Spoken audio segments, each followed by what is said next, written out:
The Carmichael Dave Show. He's on the microphone when he's not on the microphone. He's playing a song, and when he's not playing a song, he's on the microphone, and then boom! With Jason Ross. No, he didn't.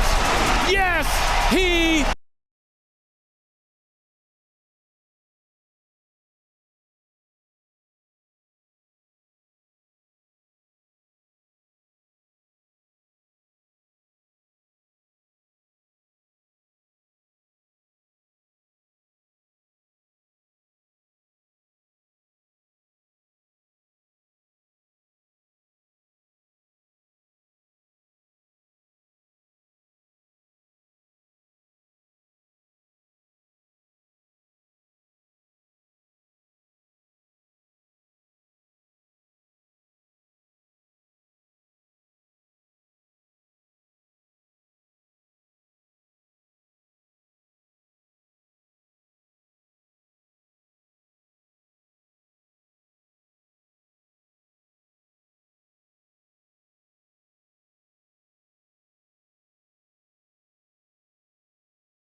And it was like, all right, well, and not even like, I don't know. I feel like the fans were at a point like, oh, they're down 25. Like, I was kind of expecting boo. I don't know. Just, it wasn't just, apathy. Go to break and like, are people awake? And then out of absolute nowhere came like the run of all runs. And you're thinking, are they really going to do something like spectacular?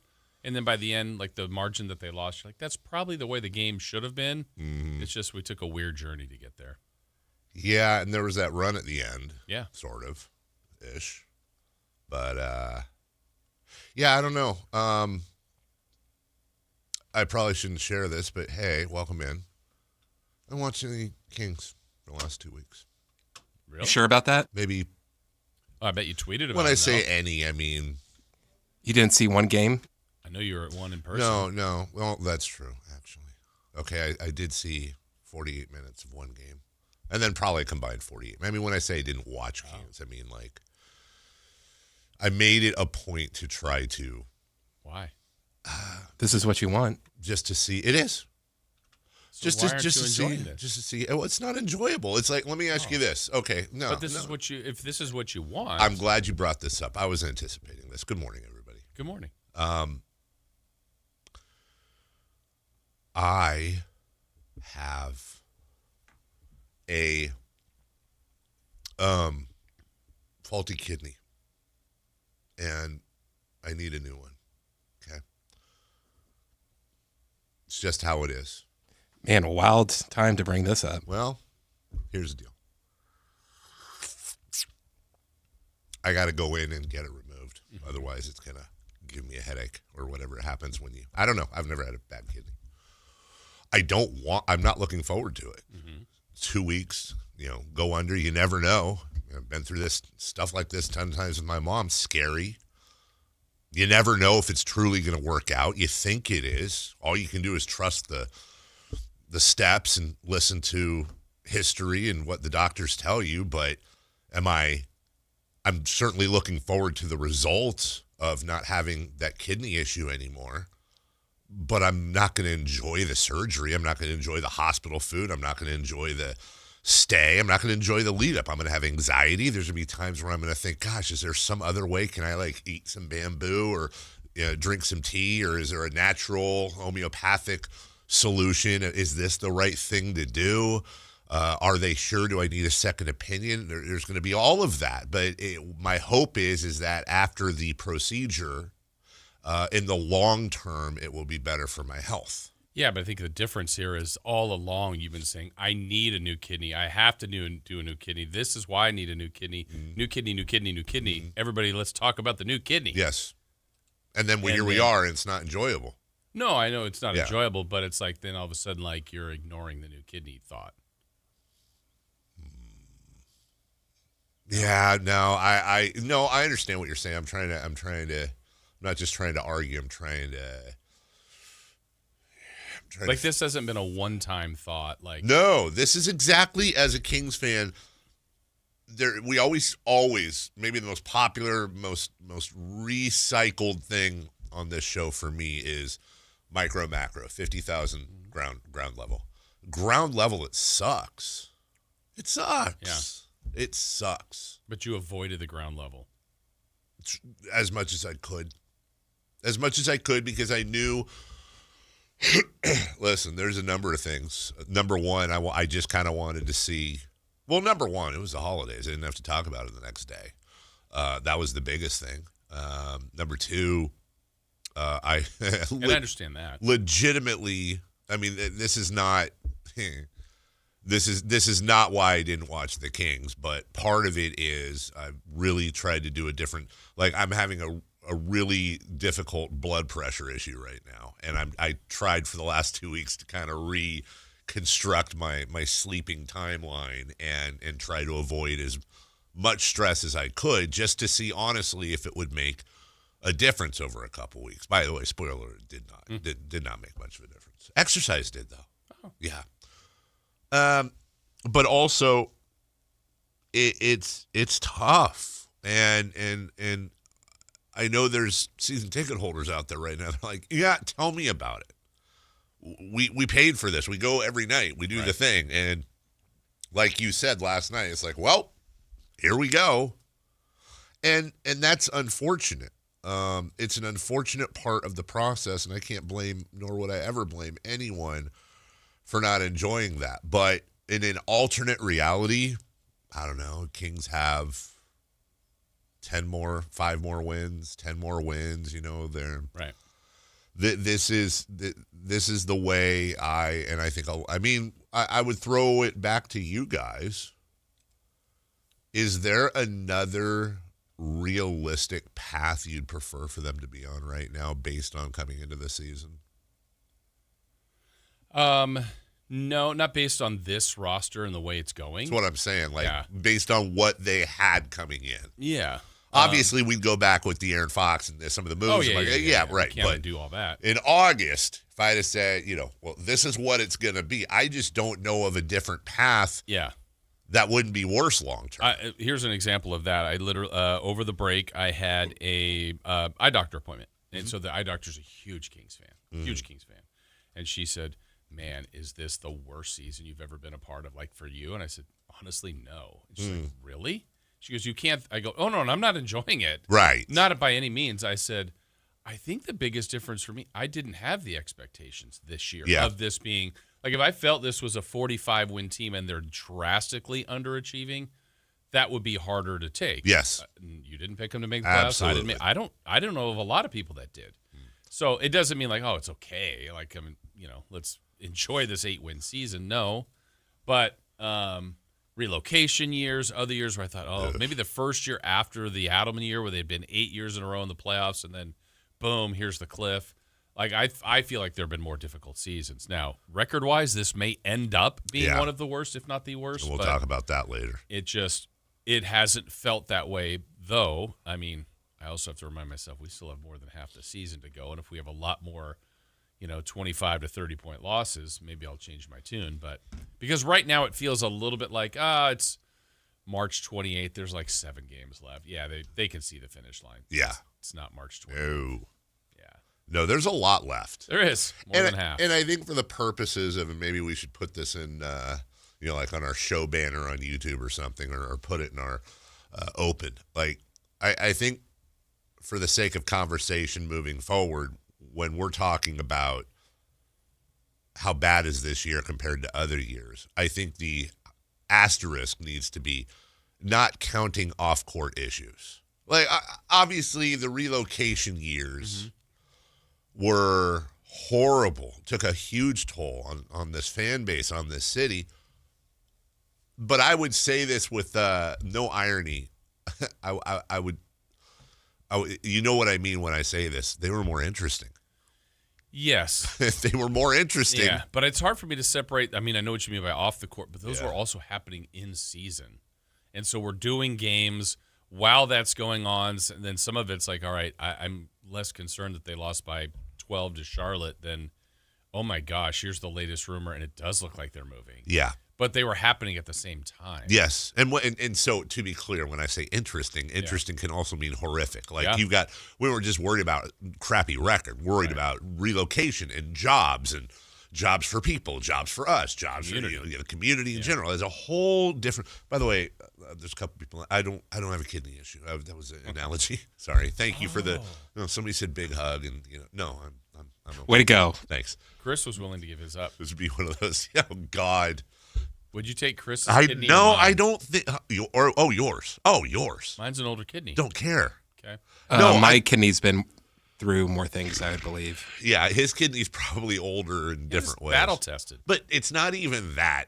I thought you were going to say, would you take Chris's kidney or die? And that's a conversation. Like, dude, thoughts? I do not want to go through life with. You don't want little bits of Chris? Nope. I do not want Chris's organ anywhere near inside me. I think the reason why the most for you would be not just like because I would have something over you for life. That's exactly it. No, that's exactly it. Not to mention, I would start like random arguments I said, what if you came? Huh? What if you could punch your own kidney, which is now yours, but it would hurt him a little bit? Oh, like if he started doing that, like the old voodoo doll thing where you put the pin. Oh, yeah, okay, that helps.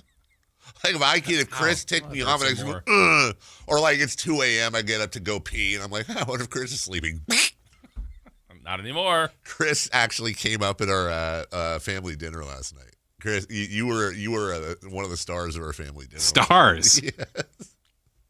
How was it, Chris? It was great. It was my daughter was so she's back from college. It's been great. Had a wonderful couple weeks with them, and she's here till the 11th. So I still got a few more days with her. And look, comes back and it's it's all hugs and love and all that. It takes a little while, but eventually we're gonna sink back into some old habits. Avery and I like to go at it a little bit, and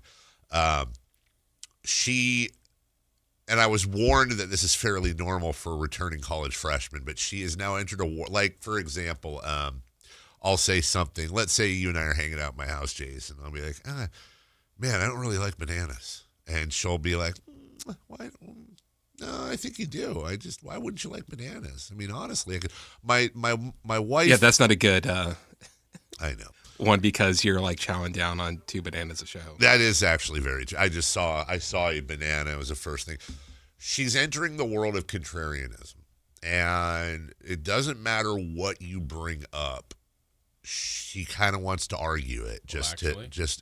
That's exactly where we went with it. Can I say something? Of course you can. Meeting your daughter only once. Yeah. I feel like she is not entering a stage of contrarianism. You feel like she's been there for I think she's been there for a bit. Maybe she's mastering her skills. I think that yes, I think that she is now moving in from maybe you met her and she was like a green belt. Now she's getting closer to brown and black belt. Wow, kid goes to USC and they come back annoying. What do you know?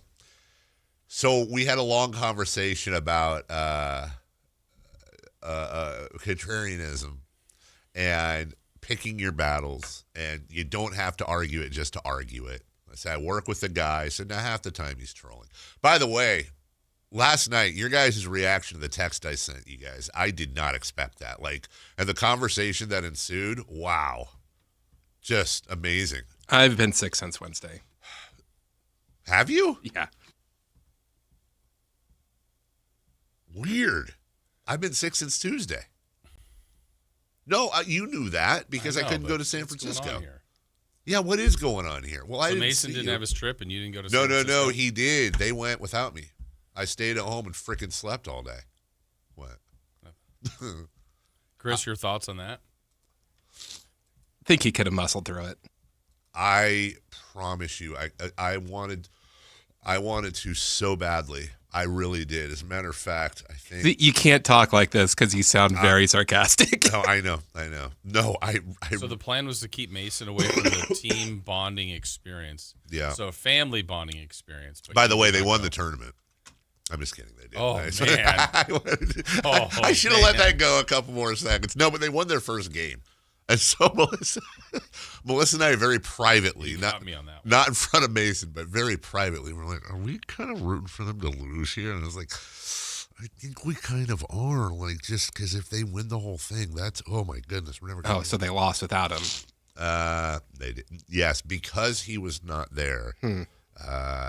Hey, you know what, though? Builds character, dude. You're only as strong as your weakest link on the team. Why are you saying my son's the weakest link on the team, dude? That's jacked. Well, he literally was the weakest link. Best ability is availability, right? Yep. What was it? It's all right. I'm sure they weren't let down. Well, no, they weren't. But he was able to speak Mandarin in San Francisco. He did speak Mandarin in San Francisco, and he very much enjoyed that, as a matter of fact. What the hell day was I freaking sick, man? Oh, I spent 16 hours and 57 minutes in bed that day, of which, like, 14 of it was sleep. Like, that, it was one of those things where, like, you just, dude, it was a whole thing, man. My sister's been after me. You familiar? Well, I've told you this. Like, you familiar with the Netti pot, right? Yeah. That thing you put up one side of your nose and it drains out the other side of your nose, and then you reverse it, and it's supposed to clear your sinuses out. So I got this one for Christmas, and it's you ever see those water picks for your teeth, and you fill up these things with water, and then you put it in your mouth, and okay, so you fill this tub up with the saline solution, and then there's another tub underneath it for the leave-ins, and you have this like thing, this handheld thing with this button on it, and it's got these two little nostril plugs, and you put it in your nose, and you hit the button, and it shoots water up one side of your nose and comes out the other, and then you turn it around and you do it again, and it reverses the impact. Dude, so first off, one side, it is not a comfortable feeling. Like, it feels like your brain is being washed, like at a car wash. It's really weird. Secondly, one side of my nose, no problem. Other side of my nose, and the thing starts like sputtering. Like it was having issues. Like apparently there's something, it wasn't clear that side. And dude, it felt like it was going into my throat. It was in my head. Like 7 hours later, I start feeling kind of crappy, right? But I didn't know if it was because of that. I didn't know if it was unrelated completely, or that was the day after we went to the Kings game. And after the game, Jody Bacon comes over and visits with us and sits down with us and talks, and we're all in kind of close proximity. And at one point, I was like, dude, did you get work done? Like, what is wrong with your face? Because it looked Happy New Year. No, it looked very much. Hey, like, nice to see you. What is wrong with your face? I literally said, what is going on with your face? Because and asked her if she got, like, did you just have something done? Because Women love that. she did. She actually reacted well.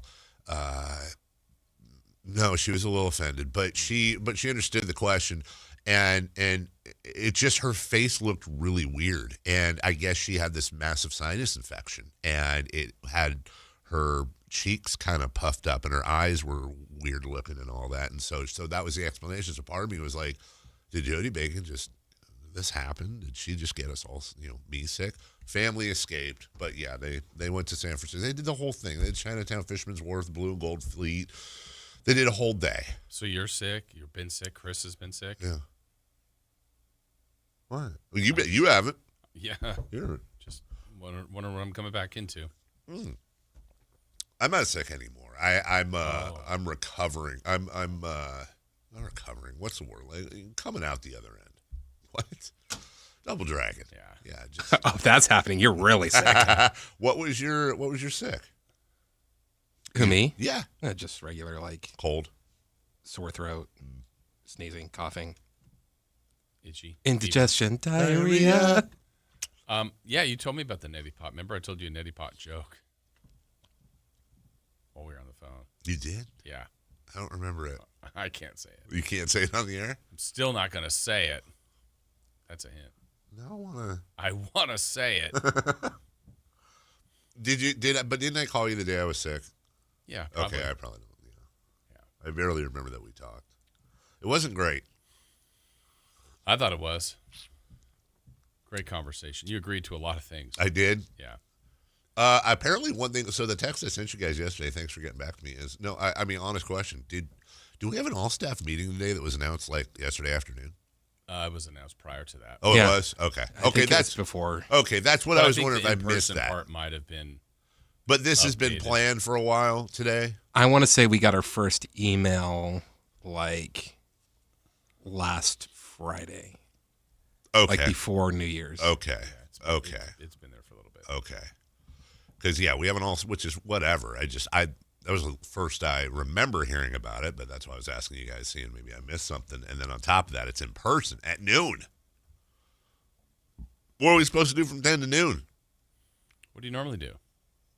Go home? No. Sometimes you're here. No. Like, I don't go home at 10, but I'm saying by noon I'm at home.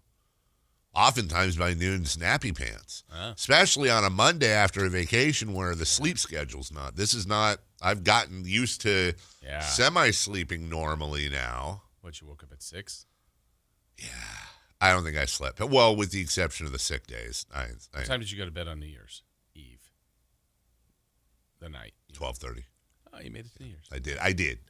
I made it. It was just, and it's the first time I can remember in a long time. It was just us and the kids. It was so great. We did sushi, home sushi. Like, we had little sushi kits and stuff. So, we got some fish and did home sushi. Gross. It was cool. And that was my daughter and I mostly, we did a little miso soup, little tea, and then, the sushi stuff and whatever. And then we played this, there's this game called Overcooked on PlayStation where you can play 4 players. You basically, everyone has a job. Like you'd be chopping lettuce and you'd be putting the stuff in the fryer, and I'd be bringing you the lettuce and the vegetables, and then Kyle Ledbetter'd be serving and washing the plates or whatever. So you cooked dinner, had dinner, and then played a video game about dinner in which everyone's yelling. And that actually turned into a big thing with Avery and I, because Melissa had never played before. I'd played a little bit, and both these kids had played a bunch, right? And so Melissa's kind of struggling at times. She's not a gamer. Chop the lettuce. Avery is just on her, dude. Avery is on. She's like, Mommy, you got to get it together. Mommy. You got to want it. Like, she's just going and just at it. And then finally I was like, what are you bullying your mother for? You're making it not fun for her. She's like, and she goes, I just can't stand incompetence. Wow. Welcome home. I don't like incompetence, Daddy. And dude, I flashed on her so hard. I was like, all right, cool. Well, you know what? You've been incompetent most of your life with things. Whether like when you were trying to walk and you like fell down on your diaper, would I be like, hey, get it together. You got to want to walk. Like, what if we did that same thing? Yeah, they are the same. Is that the experience that you chose, or was it something else and you cleaned it up for the radio? No. I used the diaper experience. No, I did no. But then went and proceeded to say, how would you like it if that's how you were treated? Anyways, and then those two will go at it, and we had a nice big 4-way family. As we talk about this, yeah, I think Alan might be closer to your daughter. huh? Because they have this only child-like syndrome, but yet they have a sibling. Does he have MCS too? Because she 100% has it. There's a lot of, hey, give me, and not a lot of, could you? Yeah. Yeah, main character syndrome is rampant with this kid. Well, it's not. It's not. It's not. It's just I can sniff a little bit of it, and It's really Mason. It doesn't smell. Yeah, Mason. Yeah, Mason needs more of that. So yeah. Anyways, Mason, finally, I don't have to talk all the time. that's the thing. He's shut down. She comes back and she's his spokesman again. But hey, I don't hate anybody for anything. I hope you all had a good holiday. We are back. We are full strength. We got a lot of stuff to talk about today. This NFL regular season wrapped up. Today is Monday. It is, in the way this all falls is kind of interesting, Jason. It is the day after the final game of the NFL season, regular season. It's also the first day back from holiday vacation. Ladies and gentlemen, we have officially entered the downward spiral. We are there now. The best is behind us. The worst is ahead of us. We now begin as the NFL season dies out. Then we just have the NBA. Oh, hey, Winter Olympics over there. Okay, whatever. And then there's that. Basically, in about 20 minutes, it's going to be 108 outside, and we're going to be watching baseball. That is what's coming. So in the meantime, let's enjoy the few minutes and seconds we have left of this, whether it's basketball, playoff football, and so much more. We got a ton. I have so many fun facts for you on this year's NFL season. We had a Kings game last night. We had a Niners game over the weekend. Sources tell me world record-breaking Kings Rewind today. 3 games. 4 games. Wow. And you're going to do that in 3 segments? Two? Maybe. Wow. We might get to it today. Oh, we might have Kings Rewind. Oh, well, yeah, Chris is working nonstop with his staff back there. Hello. In the meantime, Kings lose to the Bucks. We got some audio for you. We'll do some draft watch, and we'll open up the program next. On the move?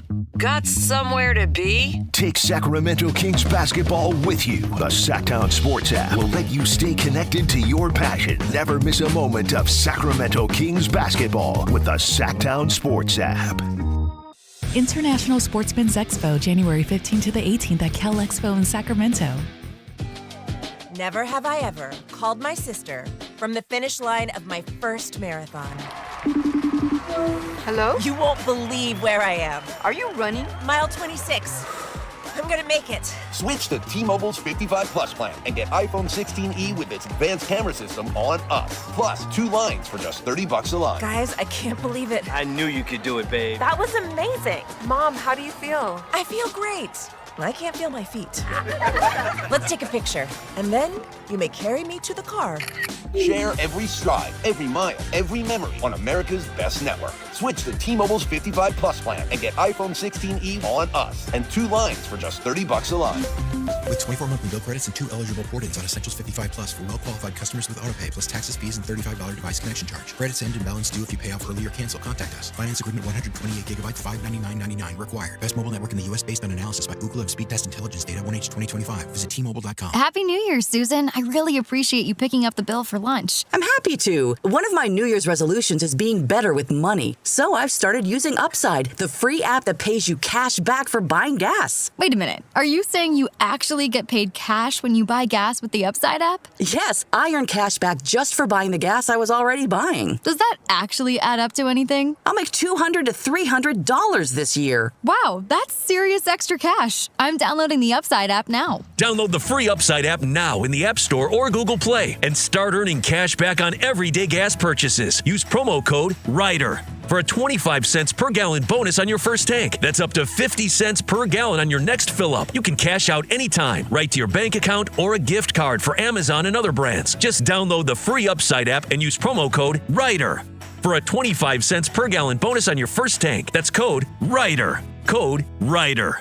Offers vary by user and location. Go to Upside.com for terms and conditions. Welcome to the Bar None Auction. Bar None Auction is selling thousands of items this Saturday, January 10th in Sacramento. Large farming and construction equipment, cars, trucks, and industrial supplies all sold to the highest bidder. Always open to the public. Visit barnoneauction.com. 600. So, for over 90 years, Hagen Oaks has partnered with the biggest brands in golf to bring cutting-edge technology to your game. Our one-of-a-kind total game fitting offers a level of experience and precision that is unmatched. From driver to putter, footwear to golf balls, our TrackMan-powered performance studios, 3D footwear scanner, and Ping's Ballnamic ball fitting kiosk ensure every piece of your gear is tailored to your swing. Trust the experts at the Hagen Oaks Golf Super Shop. Total game fitting starts here. Hi, this is Greg Papa. Disasters hit every day. If your home, business, or building has suffered from any disaster, SunPoint Public Adjusters can help. SunPoint prepares, presents, and negotiates your claim with the insurance company, working only for you,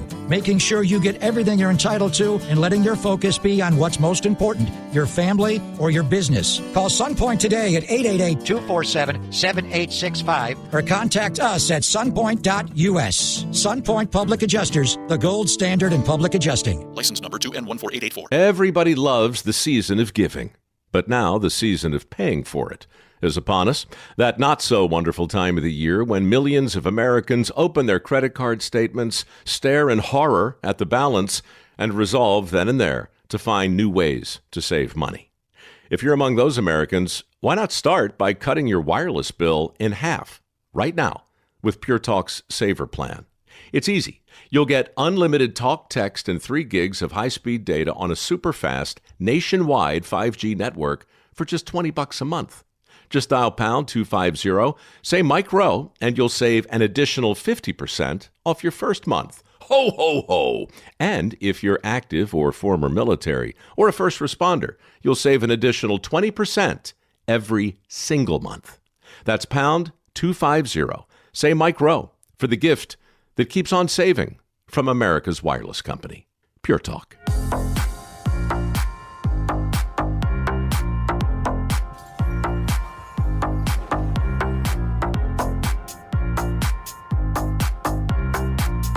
The Carmichael Dave Show with Jason Ross. Call or text at 916-339-1140. On Sactown Sports. Welcome back. Hey, Matt Barrows at 9. Supersize, rewind, 7:43. One thing we did do is we had a movie night a couple nights ago as Mason was at a sleepover. I showed 2 trailers. One was Good Morning Vietnam, and the other was Shawshank Redemption. Which one do you think Avery chose? Has she seen either one? No. Shawshank. Good Morning Vietnam. I thought she was going to for sure choose Shawshank Redemption, but she went with Good Morning Vietnam. That's probably a more intriguing trailer, I bet. I forgot you showed her the trailer. Yeah, I showed her both trailers. I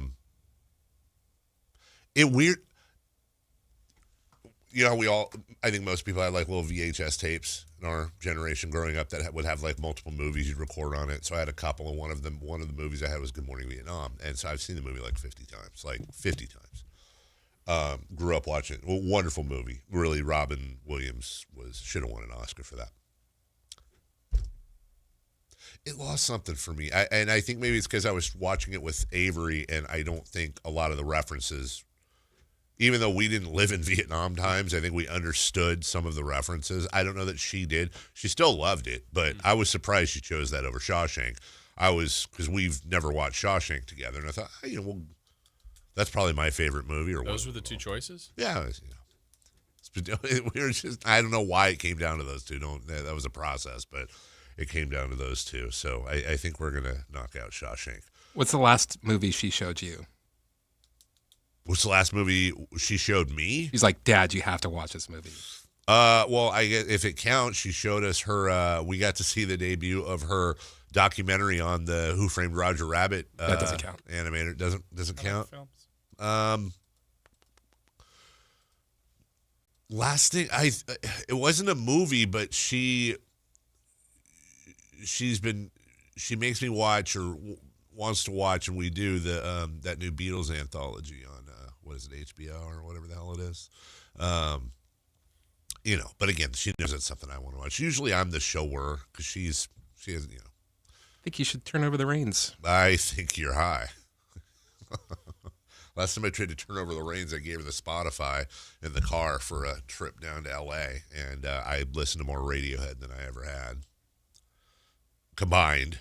So I'm good on that. Also, have you watched the Chevy Chase doc yet? I've seen so many. It must have got in my algorithm, and every time something come up, I'll watch that clip, and I'll see another clip, and I go, I need to watch this.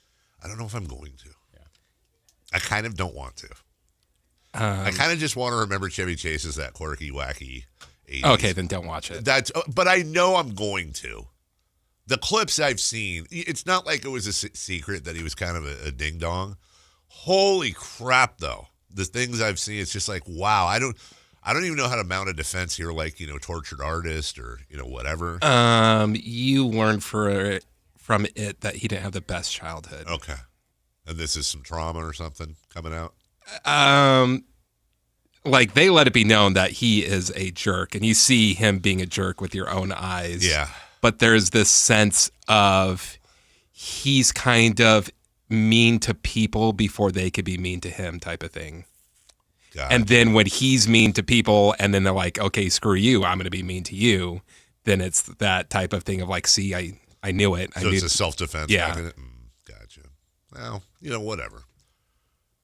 I mean, really, I guess I'd rather him be a jerk and super funny in movies than not be great in movies, but be a really nice guy, I guess. I don't know. I wouldn't know him. Yeah, I don't know. I don't think I'll ever meet him or come across him, but I've enjoyed his movies. I think he's funny.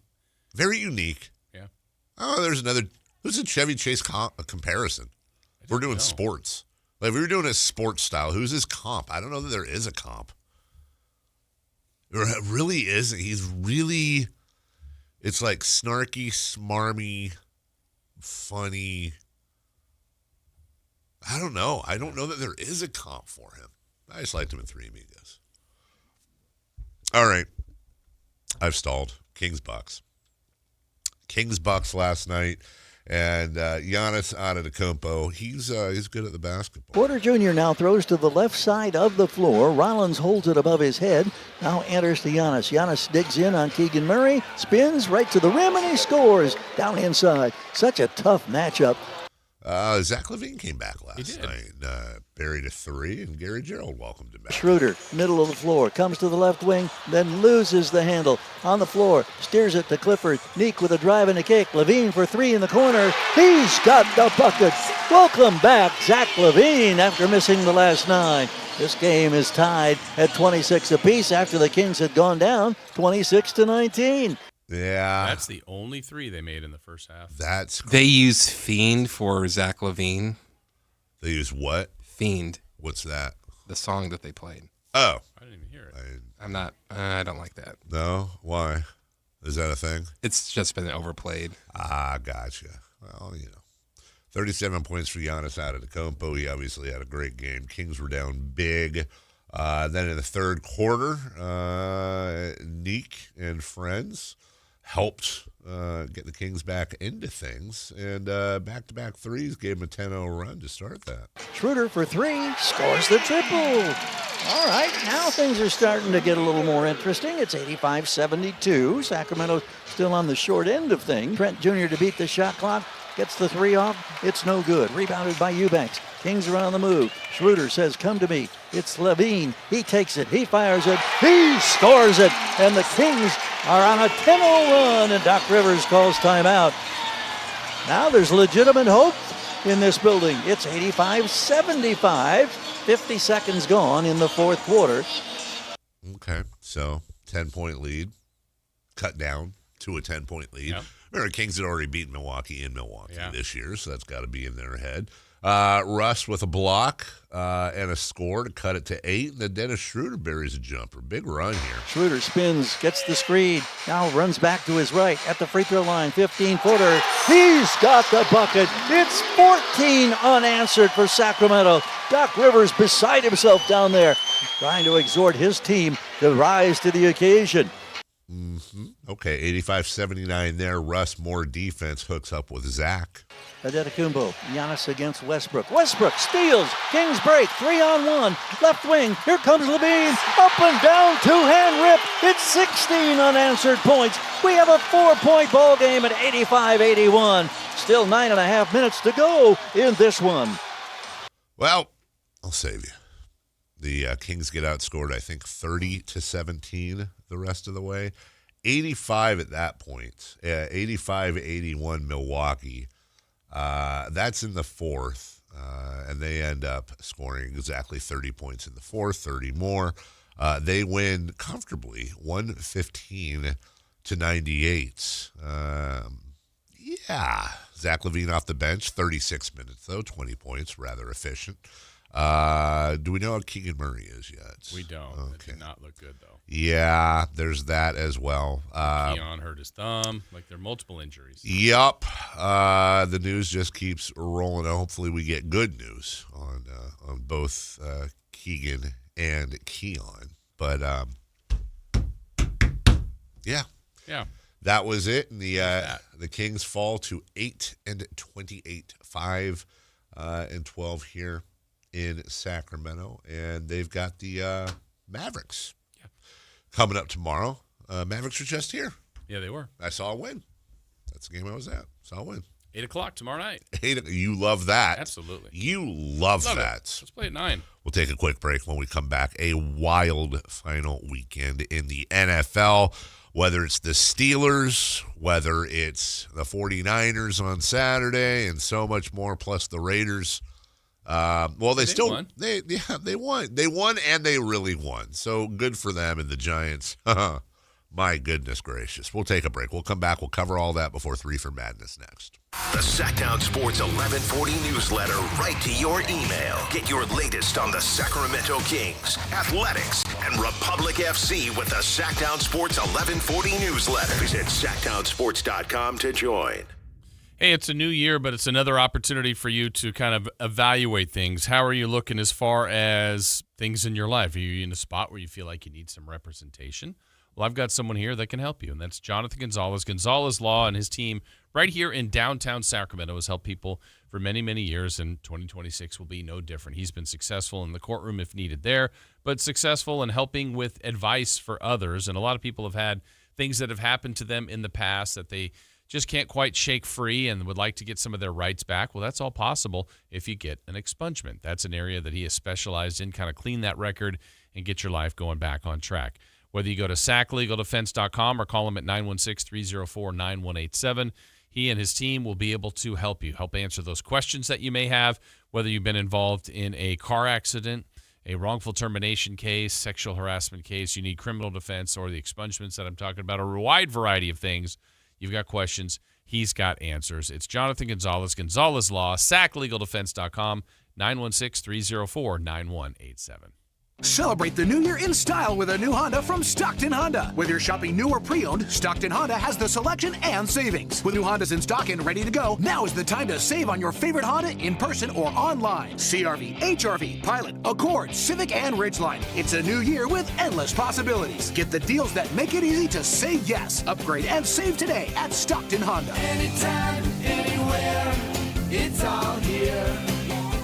StocktonHonda.com. Daniel Tosh, My First Farewell Tour, Saturday, January 24th, 8 p.m., the venue at Thunder Valley. This is how I come up with material. I rant to my friends and my family, my inner circle, and when they hate every word coming out of my mouth, I know it's ready. Saturday, January 24th, 8 p.m., the venue at Thunder Valley. On sale now. For tickets, visit ThunderValleyResort.com. Don't miss your chance to see Daniel Tosh. Hello, Sacramento. I'm Emran Pilati, owner of True Sports Cards and Collectible Store here in Rockland, California, and the host of the True Sports Cards Show that airs right here on Sactown Sports 1140 every Saturday from 10 to 11 a.m., where we discuss the latest trends, hottest products, and deliver exclusive interviews with other industry leaders. And don't forget to visit our shop, True Sports Cards, at 6661 Stanford Ranch Road in Rockland and see what we have for all your sports card and memorabilia needs. At Big O, our ProTech Plus warranty offers free flat repairs, replacements, and roadside assistance, so tire trouble is no trouble at all. Now through January 25th, get $80 to $120 instant savings on 4 select in-stock Nitto, Cooper, Nexen, or Sumitomo brand tires with installation purchase. Big O Tires, the team you trust.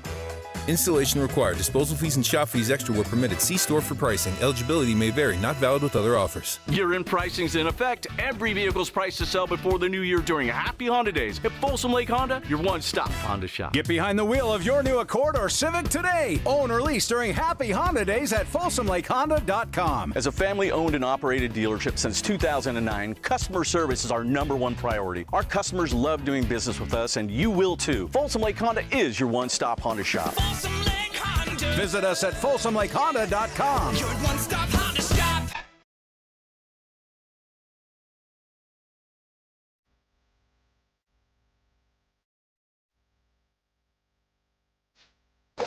Waking you up with the best in local sports. They just make it interesting, you know? It's the Carmichael Dave Show with Jason Ross on Sactown Sports.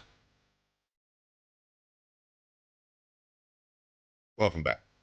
Welcome back. Welcome back. Carmichael Dave, Jason Ross, Christopher Lott on a Get Back Day. A lot of stuff to talk about. Chevy Chase sports comp would be Latrell Sprewell. I have to think about that for a while.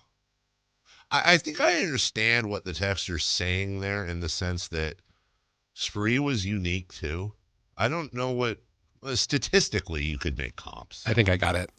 Kurt Schilling. Everyone he worked with knew that he was great, but at the same time, everybody hated him. Yeah.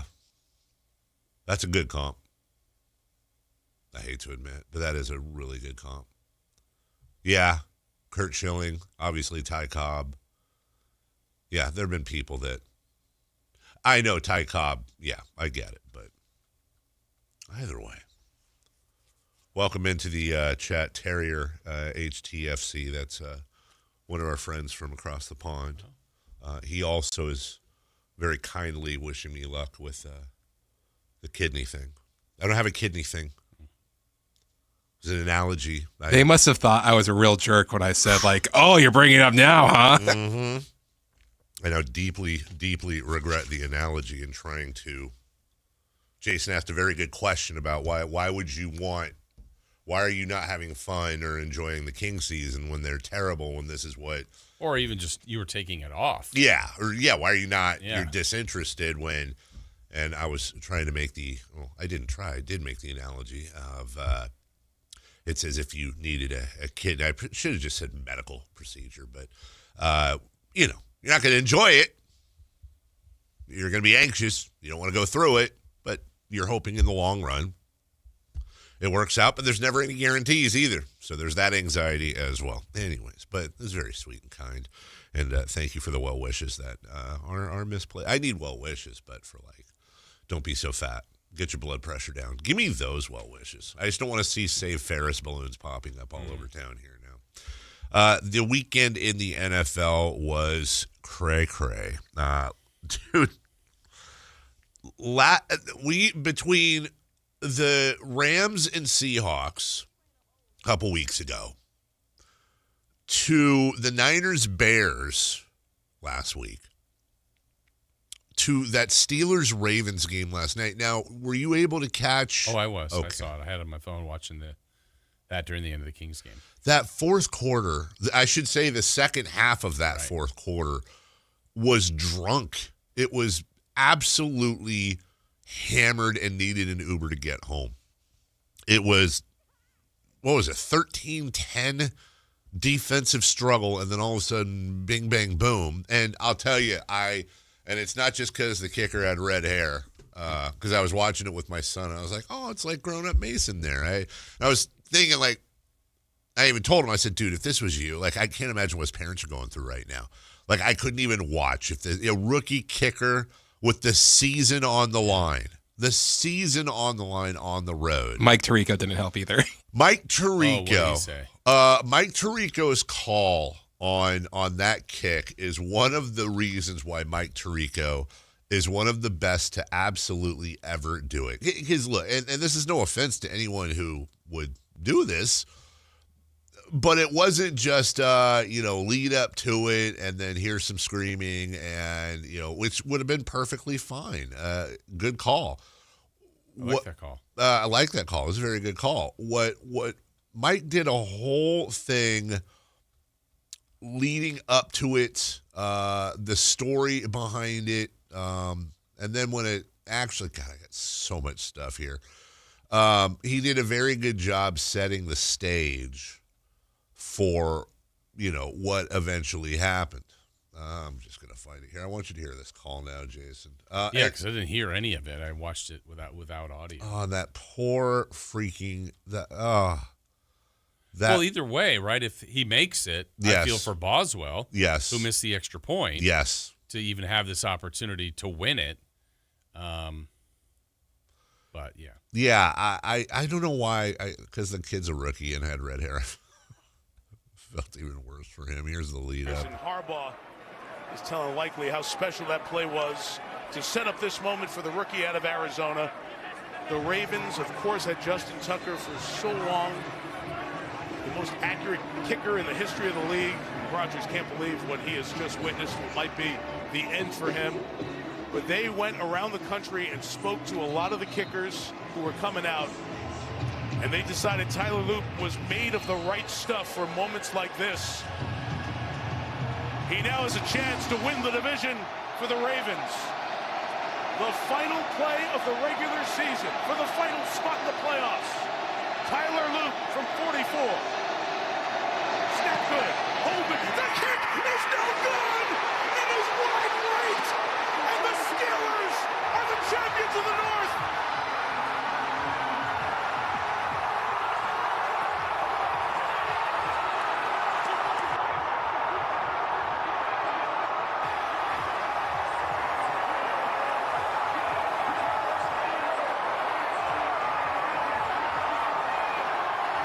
There's more to the call. But good job by Collinsworth. Good job by him. Laying out. Collinsworth, we never heard. Yeah, we never heard Collinsworth. Which seriously, good job, great job. And then Tirico setting that whole thing up, and then letting it breathe. What a moment! And you saw that kid was just crushed. Yeah. And I hope, look, he's a rookie. He's got that is something I hope doesn't stick with him. And honestly, I don't know why. That's must be the day and age we're in right now. That's all I found myself mainly thinking about coming out of that game is just please be kind to him. Well, I mean, let's remember, it was last year in the playoffs. Remember Mark Andrews? Long time. I mean, it's sure-handed as it gets. I mean, had a touchdown drop, and they were not kind to him. No, they were. He wore it, very passionately, too, and he just couldn't believe it. Just, he's a very good kicker. He missed it. It's not an easy kick. No, it's not. And the Ravens have had – God, the Ravens have really had some bad luck. You had the missed field goal. Last year's Mark Andrews. 23, the Zay Flowers fumble versus the Chiefs. Yeah, man. And it's like, well, Lamar can't win the big one.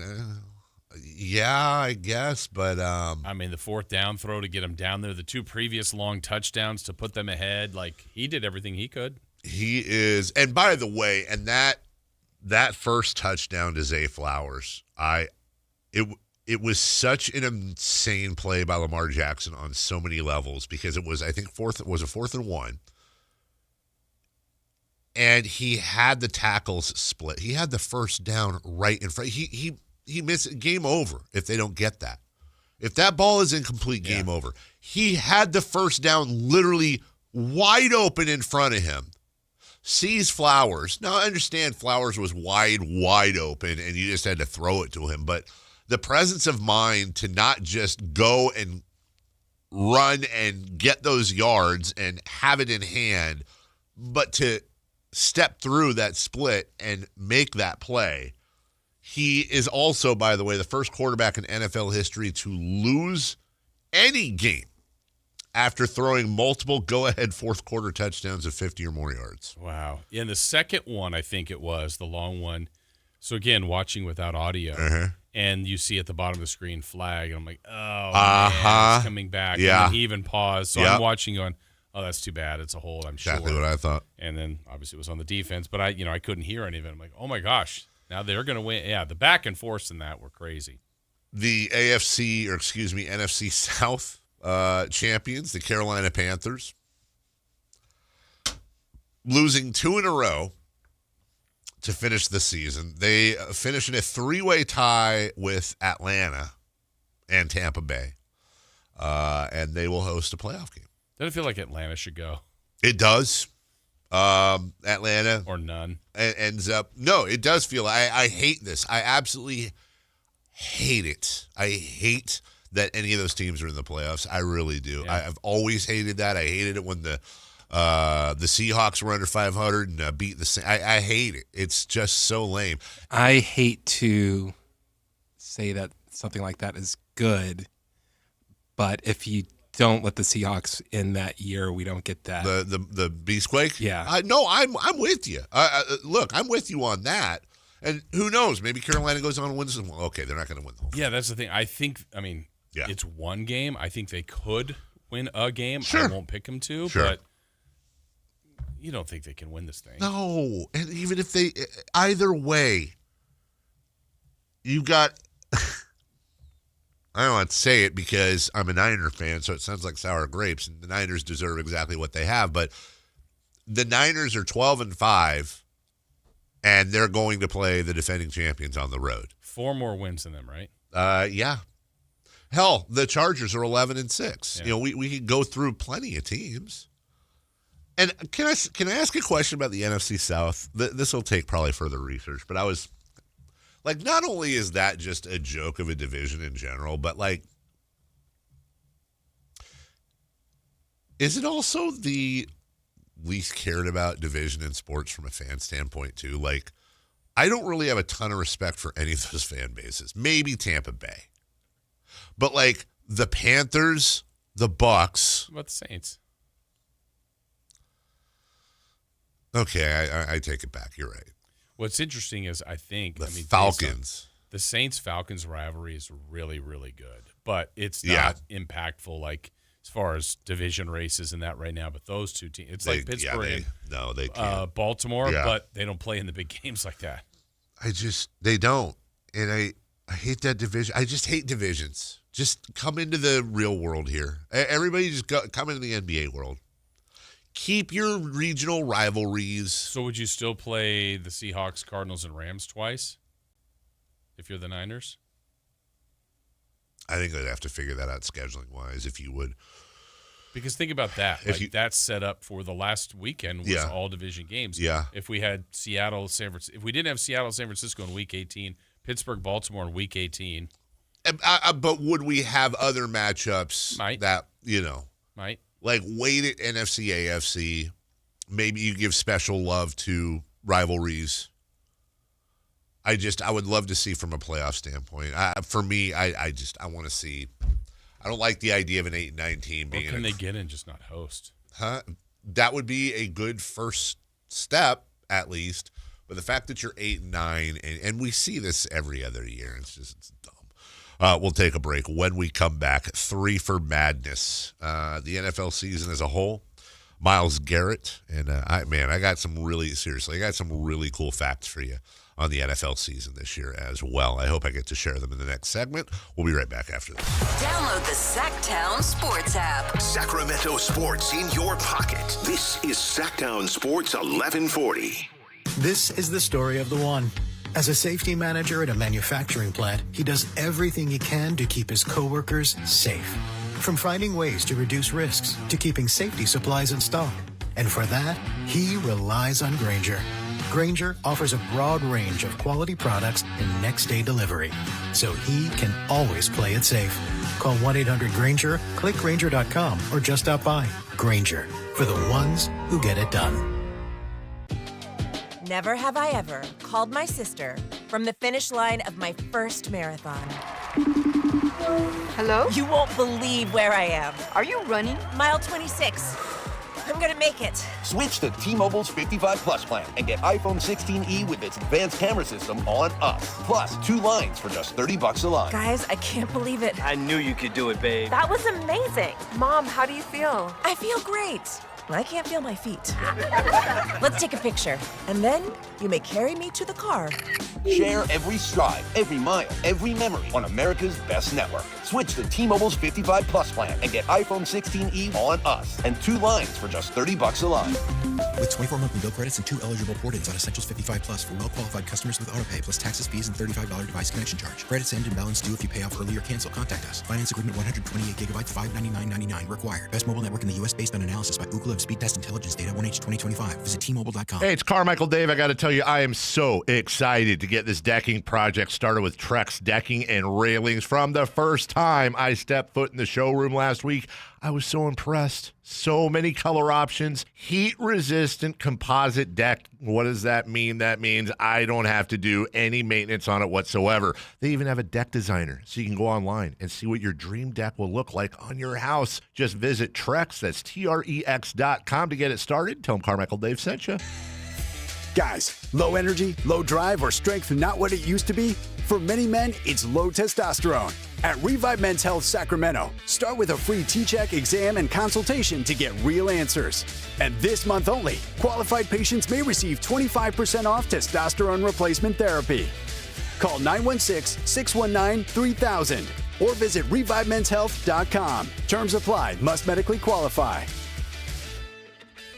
Welcome to the Bar None Auction. Bar None Auction is selling thousands of items this Saturday, January 10th in Sacramento. Large farming and construction equipment, cars, trucks, and industrial supplies all sold to the highest bidder. Always open to the public. Visit barnoneauction.com. KHD 1 Sacramento, KYMX HD3 Sacramento. From the Power Business Technology Toshiba Studios. This is Sactown Sports 1140. 3 questions, 3 answers.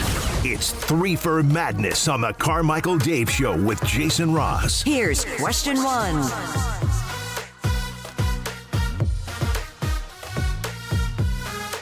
All right, lower the music for just a second. Scott Perry just put out his Monday thoughts. And I don't know, would you have done what I did reading it? I'm gonna sing the first line. And I want to know if you had read it, would you have come up with the same tune? Ready? Or you can have him read it and see if he... That sounds fun. Every thought you think, every word you speak, every action you take, both good and bad, are seeds planted. That's verbatim what he wrote. Okay. Would you have picked up Police? I don't know. I mean, now I can't not because of the way you did it. Some will take root, grow strong and bear much fruit. Others will wither and die. Yeah, and then it kind of goes. I think, going. But make no mistake about it. This process of sowing and repeating applies to every area of your life. If you will be diligent to only plant good seeds in your thought life, you will get the same in return multiplied many times over. Take time today to consider what kind of seeds you're planting. Any way you want it, that's the way you need it. I'm sowing the seeds of love. Great song. I love that song. Why? Tears for Fears. Yeah. You made me pause for a second. I was like, oh my God, I don't want to say that and then get the wrong band. And sometimes I mix Thompson Twins up with Tears for Fears. There's no reason to do it. There's no musical reason to do it. I just mix it up sometimes. Also saw the new Avatar. Yeah, they call you Sir Mix-a-Lot. Thank you. Saw the new Avatar Saturday in The new Avatar? The Avatar 3. I know you like Harry Potter. Fire and Water. It's kind of a tradition. We go see the Avatars in the movie theater. It's the first time we went to the Galleria movie theater. It was my family and another family. And this is the height of luxury. It was. We did we did the last one in 3D, and that was kind of cool. So we did this one in 3D, but we also, it's the first time I've ever sat in those D-box seats. You know about those? That's surprising. I would think that you would be in the D-box a lot. I can't tell. I think it's a joke, but also I can't tell. I'm going to leave that for interpretation. I don't think I've been in that. The D-box? No, it's those seats that, like, they move around. Yeah. And they're connected to the movie. So, like... Isn't that movie like 3 hours long? 3 hours and like 18 minutes, dude. And let me tell you, an unintended effect, because we got we got those seats, and then we got 2 popcorn and drink... So you get 2 drinks and a large refillable popcorn, right? So... So you're missing the mortgage payment this month. How much at 10 a.m. on a Saturday? I don't think the 10 a.m. matters. I thought you get the cheaper ticket price. Yeah, than like night on the week, whatever. 4 tickets. Now, granted, 3D and D-box, which you pay a little premium for, and 2 combos, meaning refillable popcorn and 2 drinks. So 2 refillable popcorns and 4 drinks, basically. How much total for 4 people? 100.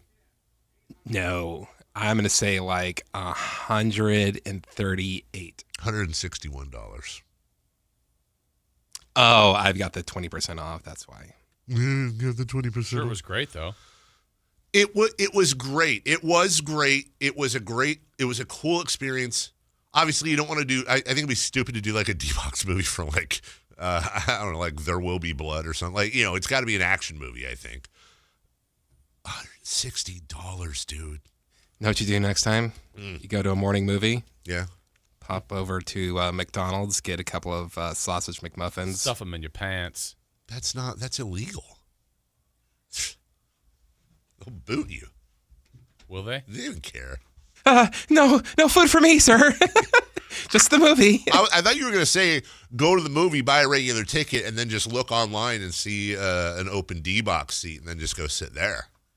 That's more legal than what I was suggesting. No. That's a lot of money. That's a conversation. Now you're taking money from the film industry. That's a conversation for later. I don't know if this theater thing's going to survive, dude. We just do that at home. You did it. I know. But I don't. I go to 1 or 2 movies a year, if that. 3 for Madness question 1.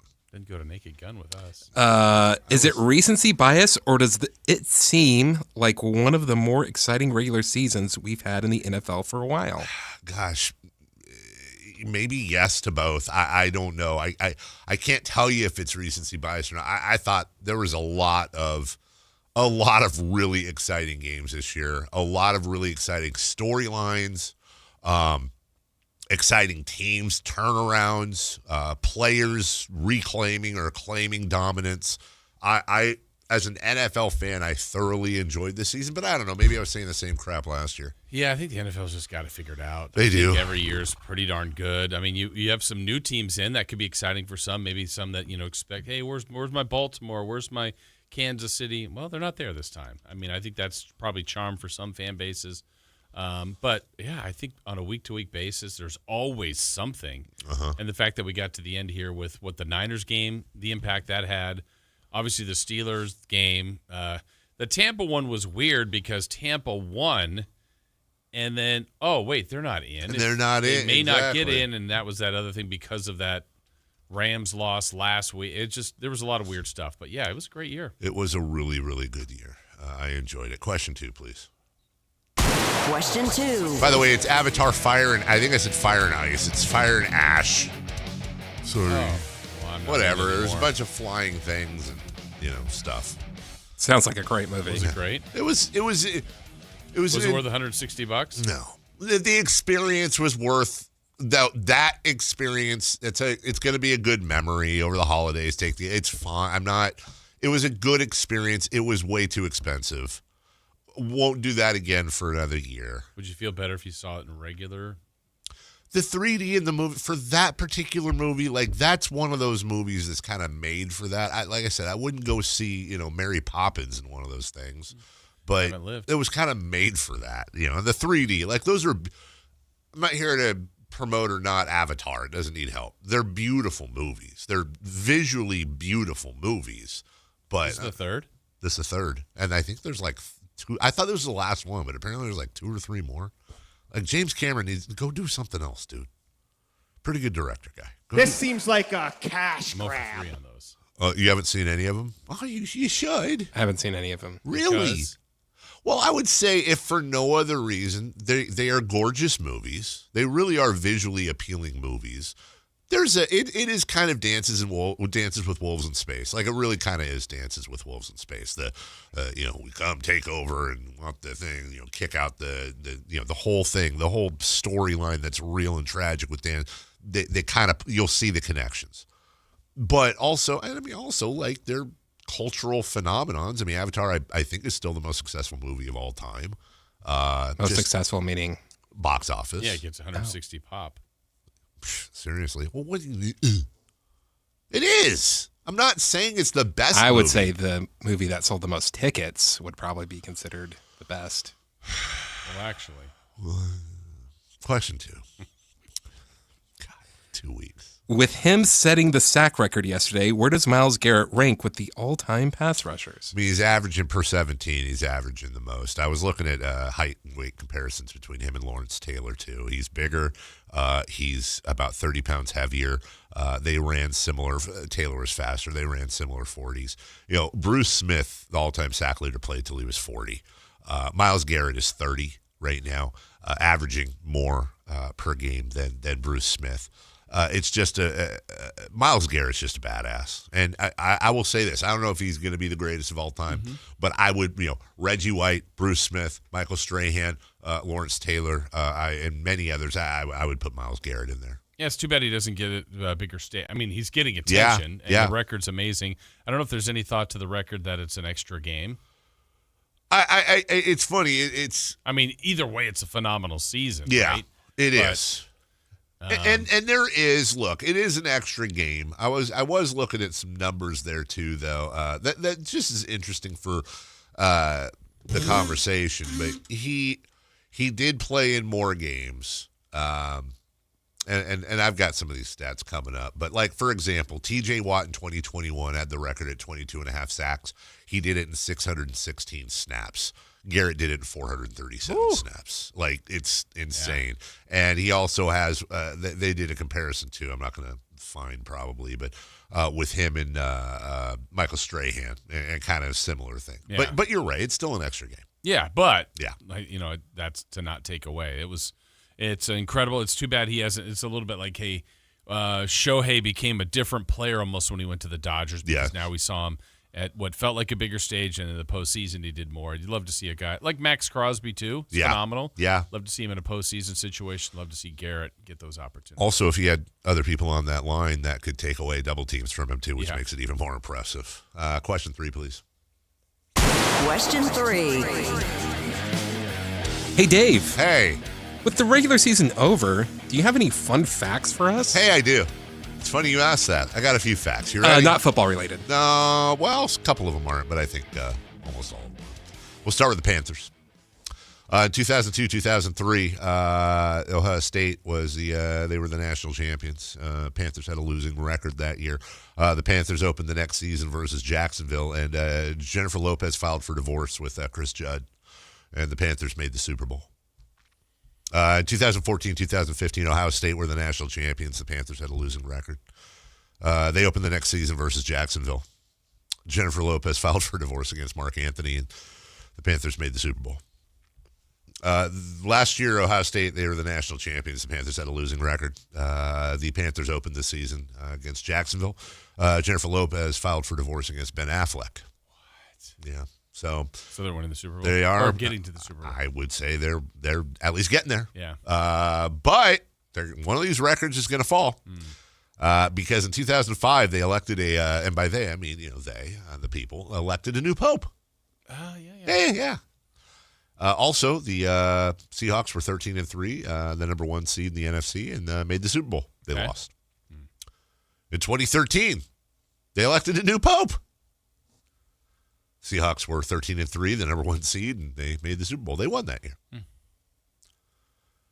This year, there was a new pope, Chicago Pope. Hey there, this is the Chicago Pope. Happy New Year's to you and all. The Seahawks went 14-3. They're number 1 seed. One more win. So, which streak is going to fall? The Panthers and Jennifer Lopez, or the Pope and the Seahawks, or both? I'm more of a Bears guy. The New York Giants won yesterday. Yeah, they did. Jackson Dart. I want you to just kind of keep track of which thing I'm going to throw out in the rest of the segment do you think is the most bananas. Just and it kind of already there. Do it King of the Hill and style. It's though. Weird that you're not a real big banana guy. Nah, well, got one. Just do it King of the Hill style. Like right now, you have like maybe the Seahawks thing, or do you think the Carolina or the Seahawks thing is more bananas? That's up there. Okay, so fast start. Just saying. Let's see if something knocks one of those off. The Giants won. They are now 8-30 in their last 38 games.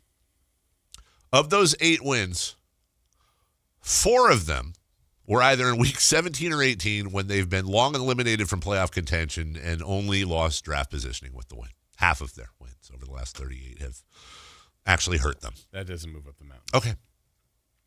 The Colts are the first team in the Super Bowl era to at one point be 6 games over 500 and then end the season with a losing record. That's tough to do. The New York Jets went an entire season without recording an interception. That is a record that predates the invention of jets. They end the year, by the way, on the other side of the ball with Garrett Wilson as their leading receiver, who last caught a pass October 12th. Okay, that might be top. Think about a mistake a quarterback makes, a tipped ball, 4 deflections. The amount of passes thrown in today's game. I mean, the interception that in the Niners game that was tipped in the hands of the McCaffrey. Yeah. And then, it happens. It was totally unfortunate. That didn't happen once to the Jets. By the way, a New York Jet did get an interception this year. His name was Quinton Williams, and he did it with he was traded to the Colts. Okay. The Falcons were eliminated from the playoffs December 7th, and they finished tied for first in their division. Kyle Pitts, his rookie year, had a touchdown. His second year, he had 2 touchdowns. His third year, he had 3 touchdowns. Year 4 had 4 touchdowns. And this year, Kyle Pitts had 5 touchdowns. Didn't he have 3 in 1 week? Yes. To get him to 5. Looking for 6 next year. Yep. I'm going to draft him in about 4 more years. It's going to be good. Fewest wins this season by team. The Raiders with 3, the Jets with 3, the Cardinals with 3, the Titans with 3. Sauce Gardner's teams 2. Yeah. Sauce Gardner only saw because of the trade. Went from the Jets to the Colts. Yeah. He's the secret sauce. He is the secret sauce of losing. Mm-hmm. The Patriots were 4-13 last season, and Mike Vrabel went 14-3 this year. The Bears were 5-12 last season. Ben Johnson went 11-6. The Jags were 4-13 last season, and Liam Cohen is 13-4. So coaching does matter, kids. Every team in the NFC North finished with a winning record. Every team in the NFC South finished with a losing record. Those are the only divisions where such was the case. So there's that. In Week 13, the Jets beat the Falcons 27-24. Atlanta would lose only one more time the rest of the season. The Jets would not win another game. If you just simply flipped the results in that game, Atlanta would have won the NFC South, and the Jets would have the number 1 overall pick. Wow. Yeah. That's good. Okay. All right. Okay. Speaking of Sauce Gardner, he lost the first 7 games of the season with the Jets. He missed the next game with a concussion. The Jets won that game. He was then traded to the Colts. The Colts won his first game and then lost the final 7 games of the season. We're going to have some MVP conversation. Sam Darnold. He now joins Tom Brady as the only quarterback in NFL history to win 14 or more games in 2 straight years. That's it. Just Tom Brady and Sam Darnold. That's it. That's all there is. There were 3 teams this year with a fumble return touchdown and a pick 6 in that game. Same game. Week 3, the Vikings did it. Week 11, the Steelers did it. Week 18, the Browns did it. I don't expect you to remember this, but do you happen to remember who the Vikings played in Week 3 to get that pick 6 and a fumble return? Both touchdowns. The Bengals. They played the Bengals. That is correct. Good memory, Jason. Week 11, the Steelers played. This is a tougher one. The Bengals. They did play the Bengals for 3 in a row. How about the Browns? Who'd they play? Just this last week. Well, it cost their coach his job, but the Bengals. Yeah, all 3 came against the Bengals. The Buccaneers were looking at 4 final games. One of these 4 teams just need to beat one of these 4 teams to make the playoffs. The Saints, the Falcons, both at home. Carolina, Miami on the road. They lost all 4 games by a combined 11 points. For the second time in franchise history, the Panthers have won their division with a losing record. No team has done that twice. The Jets and Robert Saleh's first season as head coach, 18.2 points per game, 29.6 points per game allowed. The Jets in Aaron Glenn's first season, 18.3 points per game, 29.3 points per game allowed. Yeah, that's pretty much the same. The 49ers, by the way, they did not have a great game. Their points scored in their last 5 games, 3, 42, 48, 37, 26. Saturday's game is their first all season without a touchdown. How about that? Yeah. Not an explosive offense this last week. Not this week. The Bears, the first division champ with a sub-500 record in their division since the 2010 Chiefs. They went 2-4 in the division. Wow. Yeah, how about that? The season marks the 9th time in franchise history the Texans will play in the wild card round. This is the first time they will not play in the 1:30 slot on Saturday. They had previously been 8 for 8 in that slot. Yeah, and it feels like they would lose out a lot. They now play Monday night against a team that hasn't lost a Monday Night Football game at home since the early part of this millennium. I think 2003. We'll get to that later. The Panthers at a -69, point differential this season. The only playoff teams in history with lower point differentials, the 2004 Rams, the 2011 Broncos, the 2010 Seahawks. Those teams went 3-0 in the wild card round. Make it make sense. Let's see. The 2025 Browns are the only team since the 1970 merger to have a rookie lead them in pass yards, rush yards, receiving yards, and tackles. They fired their coach. NFL records for turnarounds in each of the below 5 playoff teams are coming off 11 loss seasons or higher. New England, Jacksonville, Chicago, Carolina, and let's remember the 49ers. 4 division winners are coming off 12 or higher loss seasons. There were 3 worst to first division champs. That's a record. 2 teams won 13 games coming off of 13 loss seasons. That's crazy. That is crazy. The most points scored without a touchdown combined in NFL history was the Raiders versus the Chiefs yesterday, 14-12. There was a safety in there as well. There was. For the first time since 1972, the Lions, who did not make the playoffs, they did complete 4 straight years with a winning record. Oh. So that's nice. Nice. Nicely done, Detroit. That's nice. Only Barry Sanders has more career seasons with at least 1,500 rush yards than Derrick Henry. So congratulations to him. 9 different NFL kickers made a field goal of 60 or more yards. That's the most in any season. The previous high was 5. 9 did it this year. Since the introduction of the 14-team playoffs, 2 teams have made the postseason with a losing record. The 2022 NFC South champion and the 2025 NFC South champion. Pete Carroll and Sean Payton of Pete Pete Carroll. Coachy. Pete Carroll, and it wasn't even Sean Payton, and Mike Vrabel, both have one thing in common this year. It's not their record, obviously, but they have the same amount of wins against teams above 500. I'm freaking jacked. That's pretty crazy. 1, 2. Raiders beat the Patriots. That was nice. And they beat the Patriots, too, which was, that was nice. If you have plans this weekend, stop.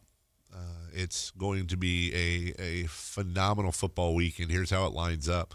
Thursday, Miami versus Ole Miss. Friday, Indiana versus Oregon. My Ole Miss-Indiana matchup is still in play. I'm rooting for that. Saturday, Rams at Panthers, then Packers at Bears. Sunday, Bills, Jaguars, Niners, Eagles, Chargers, Patriots. Monday, Texans at Steelers. That's a pretty damn good football weekend. After 2 seasons and 34 games, Jason, Caleb Williams of the Bears has an interception rate of 1.2%. It's the lowest in NFL history for a quarterback with at least 1,000 pass attempts. A couple more here. The Seahawks' run defense has faced Bijan Robinson, Jonathan Taylor, Kyron Williams, Rico Dowdle, and Christian McCaffrey over the last 5 weeks. They have allowed exactly 0 rushes of 12 or more yards. Wow. Right? That's insane. Yeah.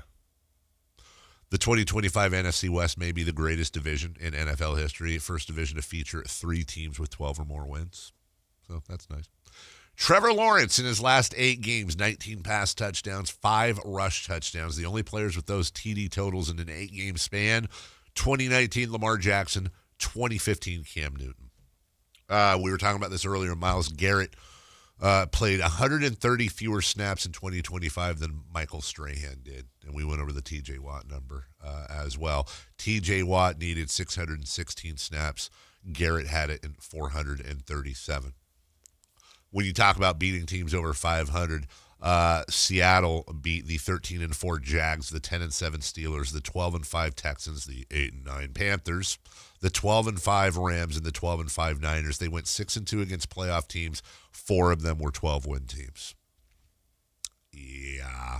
Quarterbacks against the Jets this season. If you just played the Jets, here's how your year would look. You went 14-3 with 3,674 passing yards, a 110.9 passer rating, and you threw for 36 touchdowns with 0 interceptions. Drake May had a 72% completion percentage. That's number 1 in the NFL. 9 yards per attempt. That is number 1 in the NFL. The only other players that have led the league in both yards per attempt and completion percentage, 07 Tom Brady, 01 Kurt Warner, they both won the MVP. And finally, I want to find it for you here, Jason. Matthew Stafford threw for 4,700 plus yards, 46 passing touchdowns versus 8 interceptions. The only other 2 players with those numbers, with that amount of interceptions, Matthew Stafford, Peyton Manning, Tom Brady, all won MVP. So it's going to be a very interesting argument between Matthew Stafford and Tom Brady. Or Drake May, not new Tom Brady.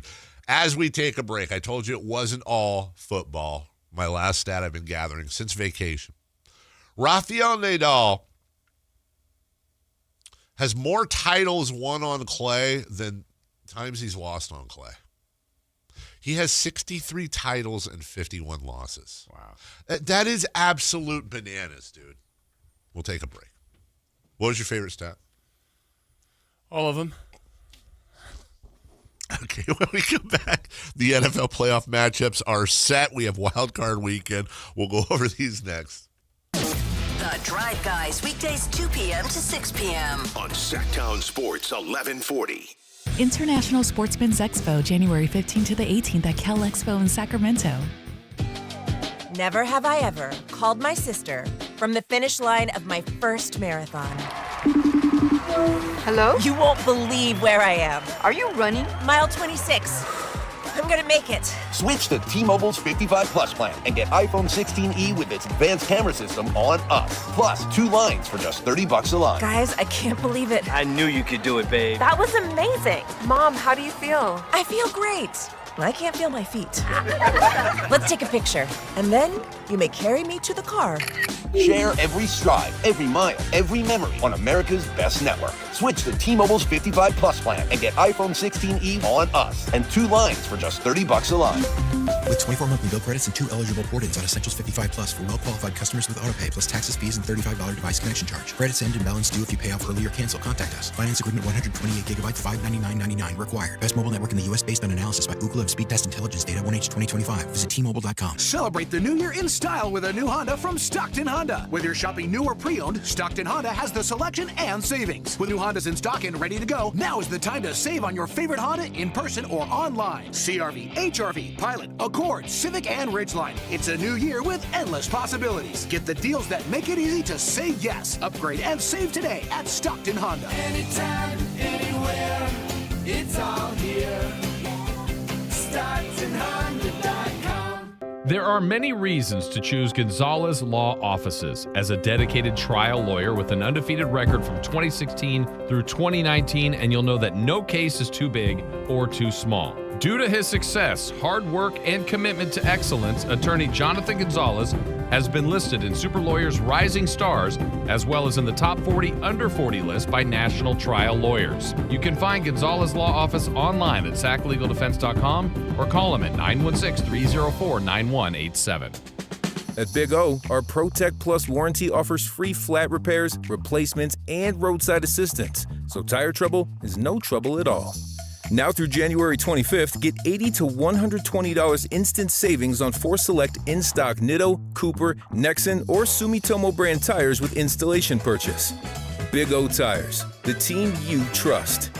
Installation required. Disposal fees and shop fees extra where permitted. See store for pricing. Eligibility may vary. Not valid with other offers. Welcome to the Bar None Auction. Bar None Auction is selling thousands of items this Saturday, January 10th in Sacramento. Large farming and construction equipment, cars, trucks, and industrial supplies all sold to the highest bidder. Always open to the public. Visit barnoneauction.com. 600. So.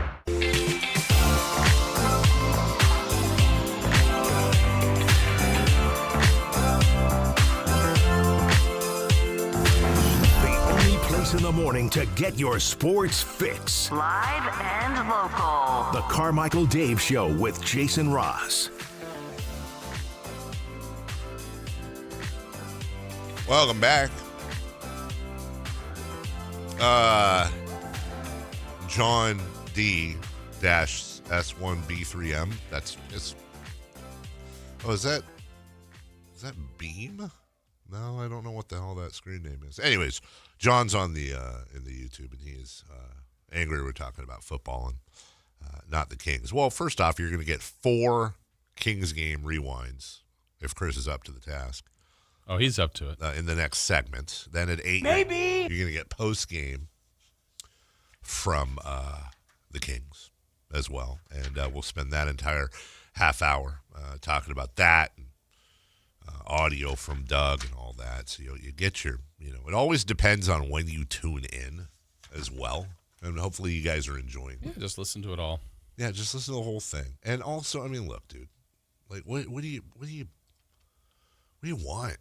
You want an extra in-depth breakdown on last night's We can. Maybe some lottery. We should do we haven't done a mock lottery in a while. Because those are binding. Mm-hmm. Maybe if we do a few this year and I did one just for funsies. Like on Saturday, I was just playing on my phone with it. And it was like 4 straight times the Kings dropped. Ew. It was like, okay, yeah. It took me like 5 times for them to get either 2 or 1. So yeah, we'll walk away from that. From the 916, interesting phrasing from Dave: filed for divorce against as opposed to filed for divorce from. Yeah, I don't. Is it filed? I don't know. Is it from? Is it filed? Is there a thing? Filed for divorce from. I filed from divorce from Jason. I filed for divorce against Jason. I don't know. I don't know the correct phrasing. I've never thought of it. Yeah. I know. Hopefully I'll never have to know that. So call Ann Fong. Yeah. She'll let you know. Yeah. Rams at Panthers on Saturday. Packers at Bears. Packers at Bears is interesting. If first off, those teams you talked about, Atlanta and New Orleans hating each other, those teams are not fans of each other. On top of that, I believe I saw this stat that the last time the Bears won a game was against the Packers. Yeah. The last time the Bears won a game, it was against the Packers. The last time the Packers won a game was against the Bears. Really? Yeah. Well, the weird thing about the NFC, I thought, was what 5 of the 7 teams that made the playoffs all lost going in. Obviously, Seattle beat the Niners, so the Niners lost. The Panthers lost, but they still got in. Yeah. The Eagles elected to rest guys. Bears lost to the Lions yesterday. Mm-hmm. Rams won. They were the second team to win, and the Packers lost. So, yeah, 5 of the 7 lost. And the way it laid out, I mean, I don't know how you felt about the Niners game on Sunday or Saturday, and I know we'll talk to Matt Barrows at 9. Uh-huh. The way they said it in the broadcast, I think Joe Buck even said, he's like, Kyle Shanahan basically said, this game means more than the next game, which is a playoff game. Yeah. They wanted home field. Yeah. Everything was so important to them. He's right. And it's like they lost such a big game. Yes. And now they have to go. And I personally think the worst setup is going to Philadelphia, and that's what they get. It is. It's terrible. The penalty for losing that game was so immense. Yep. The bye in the first round, which is a free win. Yes. And rest. They're so injured. Now, to your point about those teams losing, and a lot of times you'll see teams that don't have anything, playoff teams that lose the regular season finale since 2011 are 22-5 in home playoff openers. Okay. Oh, in home playoff. In home playoff openers, yeah. Yeah. So that's Philly. Mm-hmm. That's, Carolina. I don't know. I know. I'm tired of all these stats we're bringing up now saying Carolina's basically going to win. It's a lock. They did beat the Rams, though. They did. Well, that was the other spot. Like, if the Rams somehow lost yesterday, they were kind of in that game for a while where the Cardinals were beating them. I thought, if the Niners can somehow get out of this and get the 5 seed and go to Carolina, I like their chances way more than Bears or Eagles. But I thought I'd want them to play the Panthers first, Bears second, Eagles third. They got the worst. They got the Eagles. And going back to that game, of which the Seahawks were slightly favored in that game.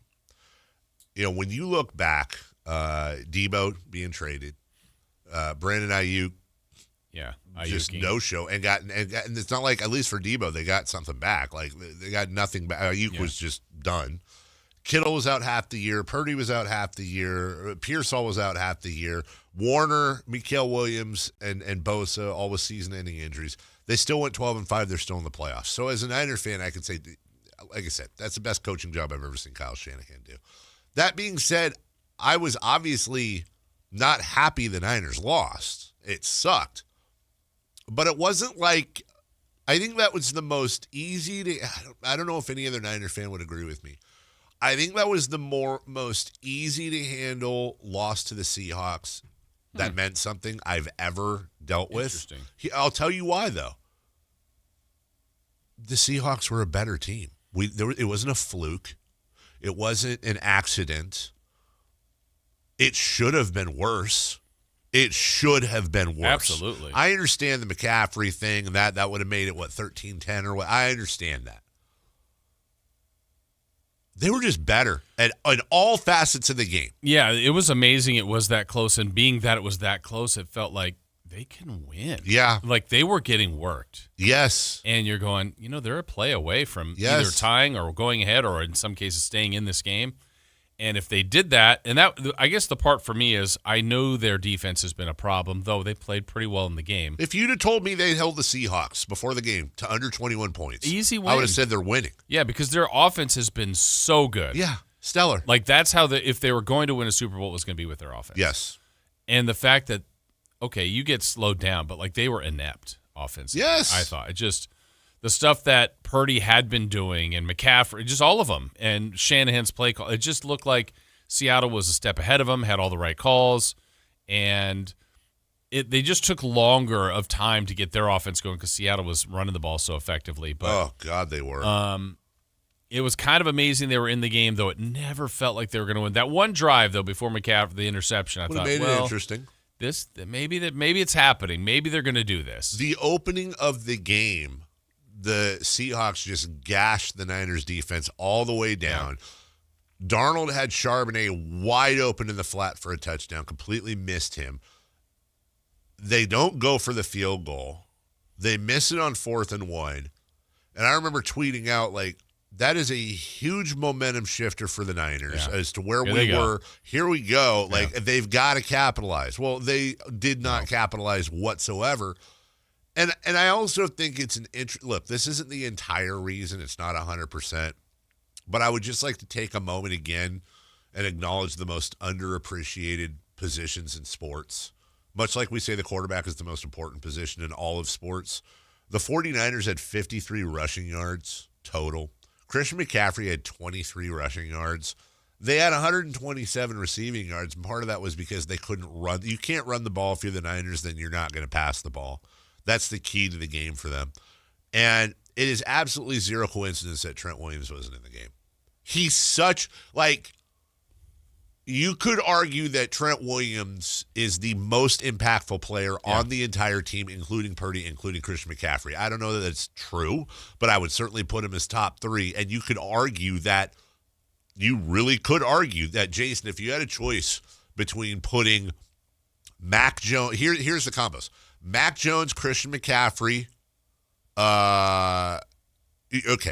Brock Purdy, Christian McCaffrey, no Trent Williams. Or Mac Jones, Brian Robinson, Trent Williams. I think Team 2 might actually have more success. Right. He's so important. And because he doesn't score touchdowns, because he doesn't break off 80-yard runs, because he doesn't do pick six, like, it's hard to really understand just how vital Trent is. but they didn't deserve to win. The Seahawks came in and absolutely were the better team all the way around. It was hard for me to if I feel like we lost the game, we made all these mistakes, we were better than the other team. Like the Bears loss would have hurt. I found myself after the game going, God, that sucks, and I hate it, but I can't find any fault in this game. No, I can't either, but it also I left with a feeling like if they would have somehow got the 1 seed, it would have been a miracle of all miracles, but also I was agreeing with what Shanahan felt like, hey, you get another week, everything's at home, they're building more confidence, they would have swept Seattle, like maybe they can get to the Super Bowl. And just that loss with the injuries and now no rest, basically. I'm like, I don't know if they're getting through this week. It would have been one of those team of destiny things that they beat Seattle. We'd be sitting here today going, I don't know how they pulled it off. Yeah. I don't know how they pulled off most of their wins. Maybe this is the year, after having those losing the Ravens, losing the Chiefs with these juggernaut style teams. Is this the year they're going to get a Super Bowl with this jacked up, injured, no-show Brandon Ayuk style? Is this the one that's going to win the whole thing? We'll see. By the way, they still could. They could. But absolutely. Holy crap-a-noli, that's going to be tough to do. We'll take a break. When we come back, my goodness.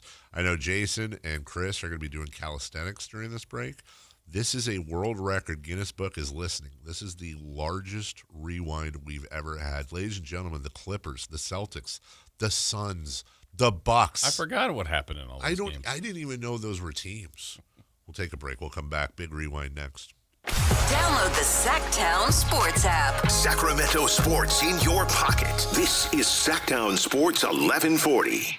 Happy New Year, Susan. I really appreciate you picking up the bill for lunch. I'm happy to. One of my New Year's resolutions is being better with money. So I've started using Upside, the free app that pays you cash back for buying gas. Wait a minute. Are you saying you actually get paid cash when you buy gas with the Upside app? Yes, I earn cash back just for buying the gas I was already buying. Does that actually add up to anything? I'll make $200 to $300 this year. Wow, that's serious extra cash. I'm downloading the Upside app now. Download the free Upside app now in the App Store or Google Play and start earning cash back on everyday gas purchases. Use promo code RIDER for a 25 cents per gallon bonus on your first tank. That's up to 50 cents per gallon on your next fill up. You can cash out anytime, right to your bank account or a gift card for Amazon and other brands. Just download the free Upside app and use promo code RIDER for a 25 cents per gallon bonus on your first tank. That's code RIDER. Code RIDER.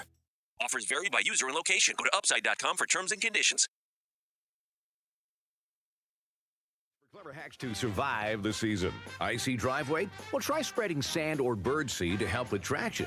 Snowy puppy paws? Well, grab a whisk, brush it off, done. Catch COVID-19? Well, just get... Actually, there's no hack for COVID-19. But if you test positive, prescription medications for COVID exist. Ask your doctor if they're right for you. Visit PfizerForAll.com to learn more. Sponsored by Pfizer.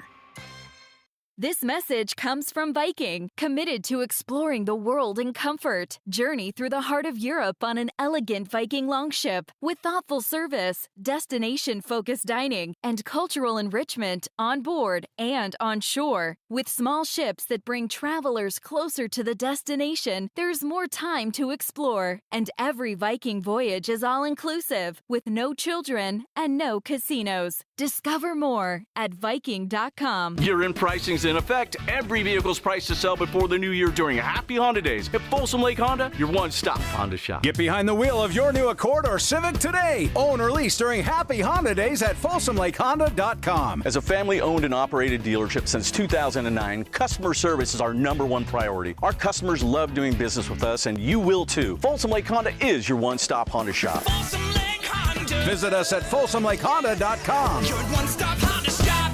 Daniel Tosh, My First Farewell Tour, Saturday, January 24th, 8 p.m., the venue at Thunder Valley. This is how I come up with material. I rant to my friends and my family, my inner circle, and when they hate every word coming out of my mouth, I know it's ready.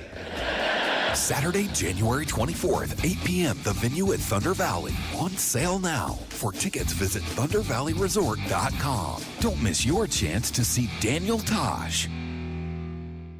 Guys, if your energy is low, your strength isn't what it used to be, or your drive feels off, it's not just getting older.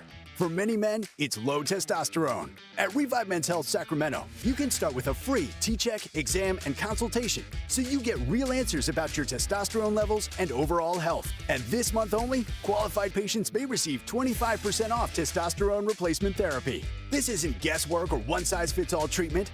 Revive specializes in personalized, closely monitored testosterone care designed to help men feel stronger, sharper, and more like themselves again. With over 120,000 patients treated since 2011, Revive Men's Health is trusted for results, not hype.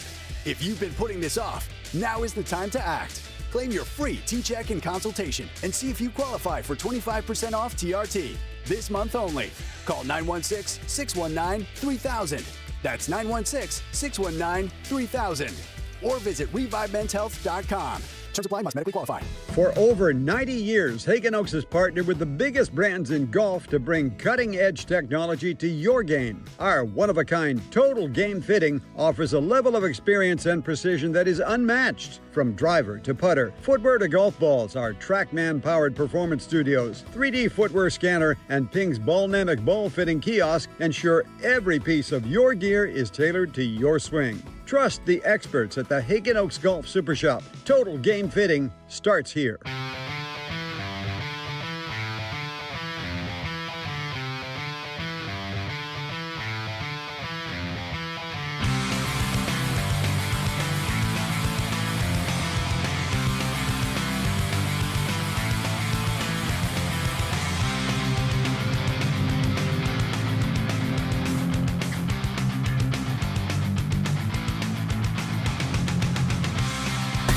Carmichael Dave. He has very good sources, and he just kind of tells it as it is and gets to the point. Jason Ross. He has a lot of pretty smart things to say. He's good at what he does. On Sactown Sports. 11 minutes to go. I'm doing away with the lengthy intro. You guys got a lot of work to do. It's a super-sized Mega Kings Rewind. Right, meow.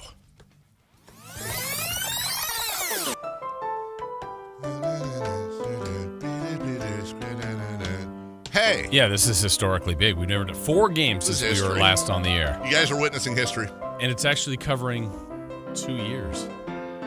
Oh, my God. That's right. Last time you did this was like last year. Yeah. I'm going to eat a whole banana during this segment. Well, after a tumultuous 12 months, the Kings were ready to close out the year. So throw out the old and ring in the new with their final game of 2025 against the Clippers at the Intuit Dome. That guy's got the best players money can buy. The best players money can buy. Well, the Kings were getting a few bodies back from injury as Drew Eubanks returned, and so did Keegan Murray. I'm here to help you win. The Kings were hoping another game in L.A. would go much better than the matchup just 2 days prior to this against the Lakers, as Sacramento only led by 1 point and trailed by as much as 30 in that loss. Why you bringing up old Point. Well, the Clippers have underperformed so far this season, but we're on a league-best 4-game winning streak leading into this game. Something might happen here, and if it does, so what? The first half was absolutely brutal as the Kings couldn't make shots, couldn't stop the Clippers, and the Kings were down by 33 at the half. Boy, do I know! It was the 10th time this season that the Kings had allowed 70 points or more in the first half. That's not good. Now, Sacramento as a team was being outscored at the half by just 2 Clippers. Harden and Kawhi had 42, while the Kings had just 40 as a team. Stop! He's already dead. So bad. Well, the second half was worse, though, Dave. For the third time this season, the Kings found themselves down by 40 or more in a game. Enough. Yeah, he's already dead. Clippers go wire to wire, and that puts a wrap on the 2025 calendar year for the Sacramento Kings. In days of old lang syne. Hey, but January 1st, 2026 brings in a new year, brings in new hope and a new opportunity as the Boston Celtics paid a visit to G1C. Hey! The season of evil begins with the birth of the new year. It was supposed to be a gap year for the Celtics with a major injury to Jason Tatum, and they no longer had guys like Porzingis, Holiday, and Horford from their championship roster, and the Celtics, believe it or not, came into the game with a record of 20-12. I am just green with jealous rage right now. Yeah, good for them. Well, Sacramento would punch first with a quick burst out of the gates and an 8-0 start. The first quarter did produce a Kings 29-28 lead, with a lot of the work being done by Precious Achiuwa. What are you, celebrating or sneezing? Bless you. Boston stayed around thanks to a great performance from their bench. The game was close for 3 quarters. After one quarter, the Kings led by 1. At the half, Boston led by 1.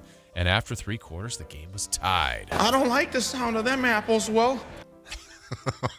Well, because they know what's happening. The Kings had avoided the lull. That happens to them just about every game, and it would rear its ugly head in the fourth quarter. Well, why didn't you tell the rest of us? Why did you keep it a secret? In the final 12 minutes, the Kings missed all 9 3-point attempts. Are you blind? Are you blind? Not good. Boston's bench now turned it over to Boston Stars, and Jaylen Brown and Derek White outscored the Kings in the fourth quarter by themselves. Oh, good for you. For you. Well, the only hope was when Brown fouled out with just over 2 minutes to go, but the Kings couldn't capitalize on the Celtics' best player being off the floor. He can't hit. He can't hit. No. Well, new year. Unfortunately, same results. Boston 120, Sacramento 106. Can I never win? This was the year. We had... And there's no Santa Claus, and there's no Christmas, there's no God, there's no Easter Bunny, there's nothing. It's a little over the top. Yeah. You know what? 10 minutes in the segment, you've got 2 games out in 5 minutes. Good job. You're on pace, guys. Keep it going. That was the front end of a back-to-back. And I was off to Phoenix for the third matchup of the season with the Suns. Hey. I can't wait to get on the road again. Hey, Willie. Now let's remember Phoenix. They had big plans with the big 3 of Booker, Durant, and Beal. And while that failed big time, the new-look Suns have been one of the league's pleasant surprises, and Booker is still doing his thing. King Booker. Where? In the opening quarter, the fiery Dylan Brooks' reputation followed him, and he received a technical foul. Maybe I did do it. Nah, I didn't do it. Or did I? Nah, I didn't. Or maybe I did not do it. Did you? I didn't do it, or I did. Who knows? I don't. There's a lot going on there. The Kings would miss the free throw, of course, and that was the theme of quarter number 1. The Kings shot 62% from the field, but went 4 of 9 from the line. Help me help you. Help me help you. In the opening quarter, Devin Booker scored 20 points, while Keegan Murray responded with 11. Hot damn. The second quarter was going along just fine for the Kings until the Suns finished the half on a 7-0 run to take a 6-point halftime lead. What the What the The second half never really got any better for Sacramento, with the exception of a Russell Westbrook hoop that moved him ahead of Oscar Robertson on the all-time scoring list. What the hell? Russell Westbrook? Late in the game, major concern for the Kings when Maxime Reynaud fell to the floor with a leg injury and had to leave the game. Je le m'assois, mon le casa, von le casa le chou. Elle est dérangée avec nous. Ouais. I don't know what that means. I'm worried. Yeah, that is what it means. Okay. Kings lose by 27, and at 8-27, they have matched their worst start in the Sacramento era, tying the 08-09 Kings and the 2010-2011 Kings.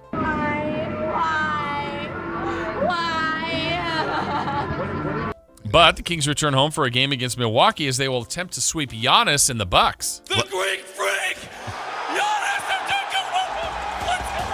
3 minutes. You're on pace. The matchup between the two teams is completely one-sided as the Kings have 2 wins in the last 19 compared to 17 by Milwaukee. You stupid. It's not good. Well, in the opening quarter, the signature play came when Keegan Murray blocked a Bucks drive at the rim, then went coast to coast and jammed it on the other end and showed absolutely no emotion. Now, don't let me interrupt. You were describing what kind of person I'm going to be. I'd like you to finish. Now do the robot voice. The robot voice you were doing when you implied I'm a rule-following robot. I want to hear it again. All right, well, let's just move on. The Kings have been filling in the 2-guard spot lately without their high-scoring shooting guard, but Zach LaVine made his return to the team after missing the last 9 games. Bean. The second quarter was an absolute mess for the Kings as they at one point had missed 11 straight threes and were all of a sudden down by 18 at the half. Are you blind? Are you blind? Well, during the third quarter, the low point came when, trailing by 25 points, 4 minutes left, Keegan Murray rolled his ankle and hobbled off the court and right into the locker room. Ouch. I am in incredible pain. That's not good. In what felt like a lost cause, the Kings had one last fight in them as they went on a run, a big run. This was an avalanche, a 16-0 run, then had more after that, and after a Drew Eubanks jump hook, we actually had a one-possession game with 9 minutes to go. The fella you can't see if it's not over. Well, from that point on, the Kings couldn't score, couldn't stop the Bucks, and Giannis took over. That's when I blow it. The Bucks win with relative ease. The Kings lose again and suffer injuries to Keegan and Keon, and now the Kings are a very dismal 8-28. Gross. Yeah. But up next, the Kings will host the Dallas Mavericks Tuesday on Peacock. You can't keep me cooped up in here, okay? I'm a peacock. You gotta let me fly. 8 p.m. And there you go. Guys. Maybe you missed the 4 games. You did it. Now you know how it all played out. That's for John on the YouTube chat. Well freaking done. With a minute to spare. A little cushion. How about that? Yeah. Well done, boys. Give us 5 games next time. The Kings are the best in the league at one thing I just saw. What's that? Point differential. Yeah, the best, I mean the worst of it? Yeah, but they're number one in. Nobody scores more against them. That's than right. Less if it was them. golf, they would be the best. That's exactly. You know what? That is exactly right. As a matter of fact, yeah, the Wizards minus 11. They lose their games by an average of 11 points. The Kings an even 12. Yeah, a full 1 point difference. And really, honestly, if you combine the Kings' average loss number and the Thunder average win number, it's only a difference of 26.7 points. So we're basically the same, is what you're telling us. I don't know. OKC's been figured out. Yeah, what are they again last night? What I see, they're like 5-4 or 6-5 over the last something like that. Did you just say frauds? Frauds. Sam Presti's lost his touch. You know what? You're done with him. Flash in the pan. Yep. Flash in the pan, Sam Presti. We'll take a break when we come back. All right. Okay. What's next? Kings Bucks post-game reaction. We'll get some audio and also got an interesting factoid I forgot to bring up that I think you guys will enjoy. I figured that out during the vacation. Went down. You know this. I went down a rabbit hole, and you'll recognize that. I'm curious if Chris is going to get any of them. The 4. Well, I don't want to give you a chance to think ahead. We'll take a break. We'll come back. Kings Talk next. Download the Sactown Sports app. Sacramento sports in your pocket. This is Sactown Sports 1140. This is the story of the one. As a safety manager at a manufacturing plant, he does everything he can to keep his coworkers safe. From finding ways to reduce risks to keeping safety supplies in stock. And for that, he relies on Grainger. Grainger offers a broad range of quality products and next-day delivery, so he can always play it safe. Call 1-800-GRAINGER, click Grainger.com, or just stop by. Grainger, for the ones who get it done.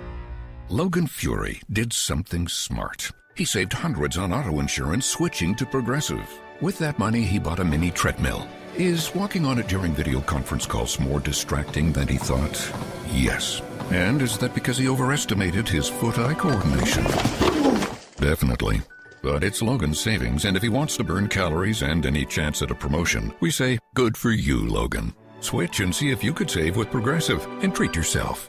Progressive Casualty Insurance Company and Affiliates. Taxes was feeling so stuck. Sitting in traffic, squeezing into a parking spot, all to squeeze in getting tax help during your lunch break. Now Taxes is a TurboTax expert who does your taxes for you, while you go about your day getting real-time notifications about their progress and the most money back guaranteed. Now this is Taxes.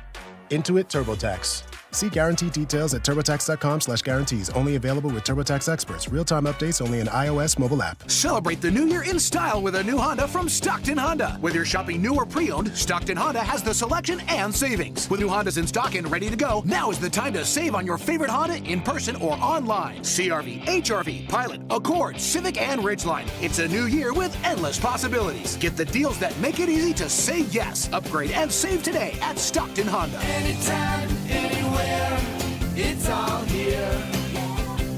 StocktonHonda.com. Hey, it's Carmichael Dave. I got to tell you, I am so excited to get this decking project started with Trex Decking and Railings. From the first time I stepped foot in the showroom last week, I was so impressed. So many color options, heat-resistant composite deck. What does that mean? That means I don't have to do any maintenance on it whatsoever. They even have a deck designer, so you can go online and see what your dream deck will look like on your house. Just visit Trex, that's Trex.com to get it started. Tell them Carmichael Dave sent you. Welcome to the Bar None Auction. Bar None Auction is selling thousands of items this Saturday, January 10th in Sacramento. Large farming and construction equipment, cars, trucks, and industrial supplies all sold to the highest bidder. Always open to the public. Visit barnoneauction.com. KHD HD1 Sacramento, KYMX HD3 Sacramento. From the Power Business Technology Toshiba Studios. Sactown Sports, 1140.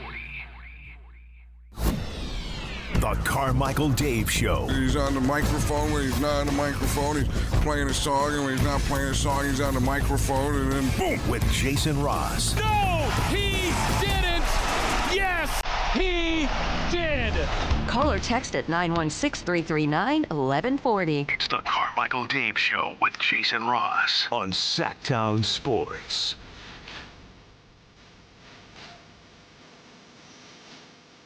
All right, 1 hour from now, Matt Barrows will join us. This is brought to you by Stockton Honda. He's from The Athletic. We will discuss the 49ers' fate, which could have been the 1 seed, home field advantage. Everybody would have to go through Santa Clara. Potentially, 2 wins, and they're in the Super Bowl, hosting the Super Bowl. Now it's some heavy lifting as they lost on Saturday. Really, everybody in the NFC was losing. The Eagles had their chance to get to the 2 seed. They rested guys. Bears didn't win, but they still got the 2 seed. And so the Niners will have to go to Philly. We'll talk about that with Matt Barrows coming up at 9 o'clock. Yeah, 1 hour from now. 1 hour from now, speaking of, by the way, just before we get to Kings talk, got a couple of other factoids I thought you'd enjoy. It's a Factoid Monday, Jason. The Rams winning yesterday ensured that the Niners will play the Dolphins, Vikings, and Falcons next year instead of the Bills, Packers, and Bucks. Okay. It's a little bit of an interesting thing. Also, Mike Tomlin, who hasn't finished under 500 like ever, there's a lot of good things about Mike. This is a rough one. And I remember also, they haven't lost a home Monday Night Football game since, I think, 2003. And they play the Texans Monday night at home. But the last time Mike Tomlin won a playoff game, Sean McVay was with the Commanders. Todd Gurley was second in MVP voting. Patrick Mahomes wasn't in the NFL. Barack Obama was still president. And Pat McAfee was still in the NFL. So there's that. Speaking of, okay. Ravens kicker Tyler Loop was 29 for 29 on field goals inside 50 yards before that miss. So, yeah, as a matter of fact, there have been over 60,000 field goal attempts in NFL history. Tyler Loop's miss last night is the only one of those attempts that came as time expired in the fourth quarter in the final week, with both teams' playoff hopes resting solely on the result of his kick.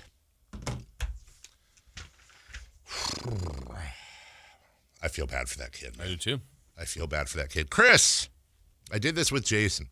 I want to do it with you. Hello. Gross. I want everybody to play along at home. This is a rabbit hole I went down over the break. Longest continuously running franchises in American sports. These are teams that were founded in whatever year they were founded and have not stopped running. Some may have stopped a year for a war. Some may have stopped for business. Whatever it may be, these teams have never stopped. They might have moved. They might have changed names. They have never stopped.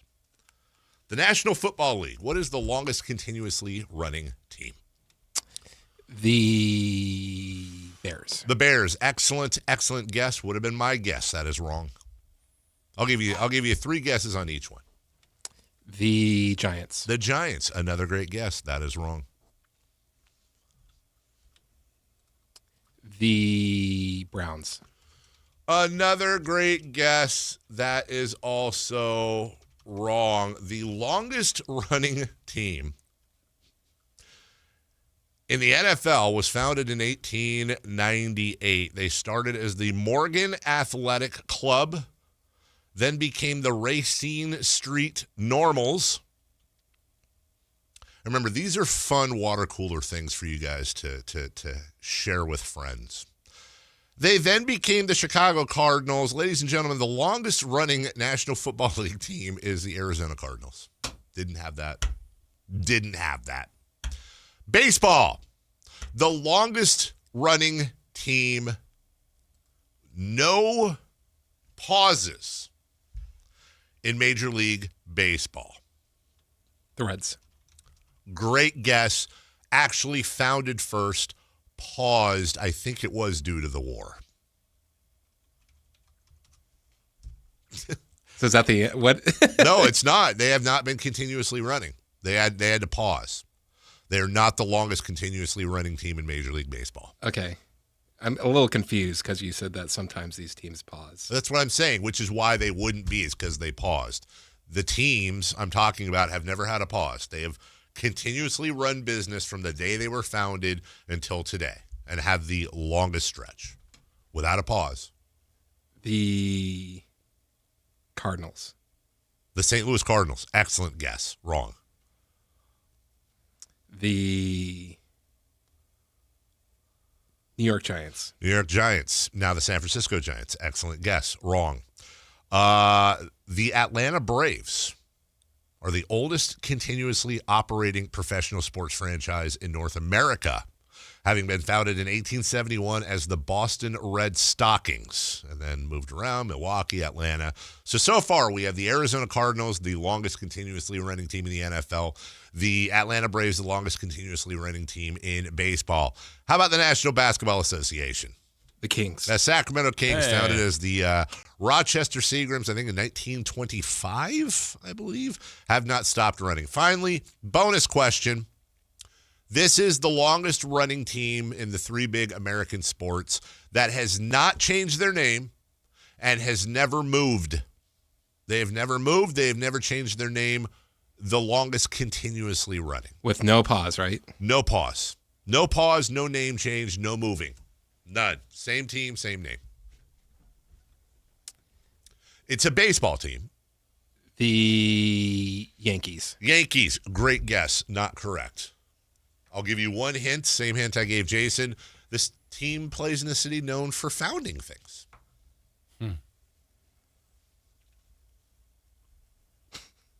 Founded something pretty big about 100 years. The Phillies. The Philadelphia Phillies are the longest running team in American sports without a name change, without moving.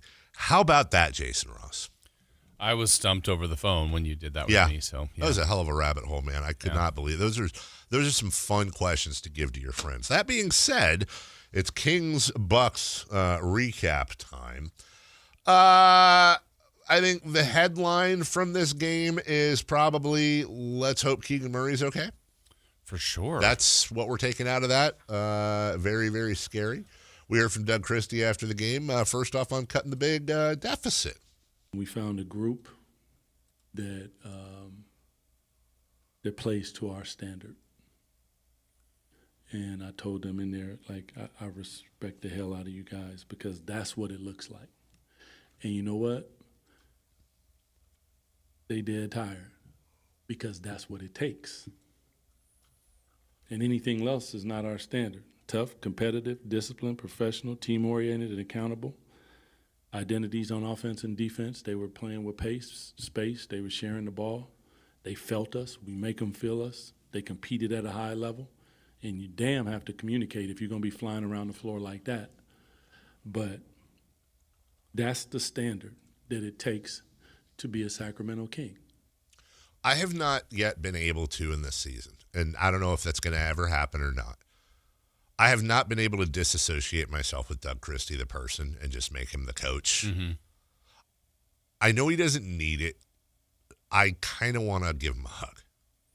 Yeah. Like, what a tough year for him. Absolutely. I'm not here to defend his coaching moves or prowess or any of that. That's a whole different ballgame. What is unimpeachable when it comes to Doug, he loves the team. He loves the city. He wants what's best for the fans. He lives here. His family is here. I know he's a Seattle guy. Yeah. This is his home. Yeah. This is his home. And for this to be, you dream your whole life about being a basketball player. And then he played at the heights of the game, and he had a good career, a great career. And then your new dream is, I want one of 30. I want to be a head coach. I want to do this. I think he wanted one of one.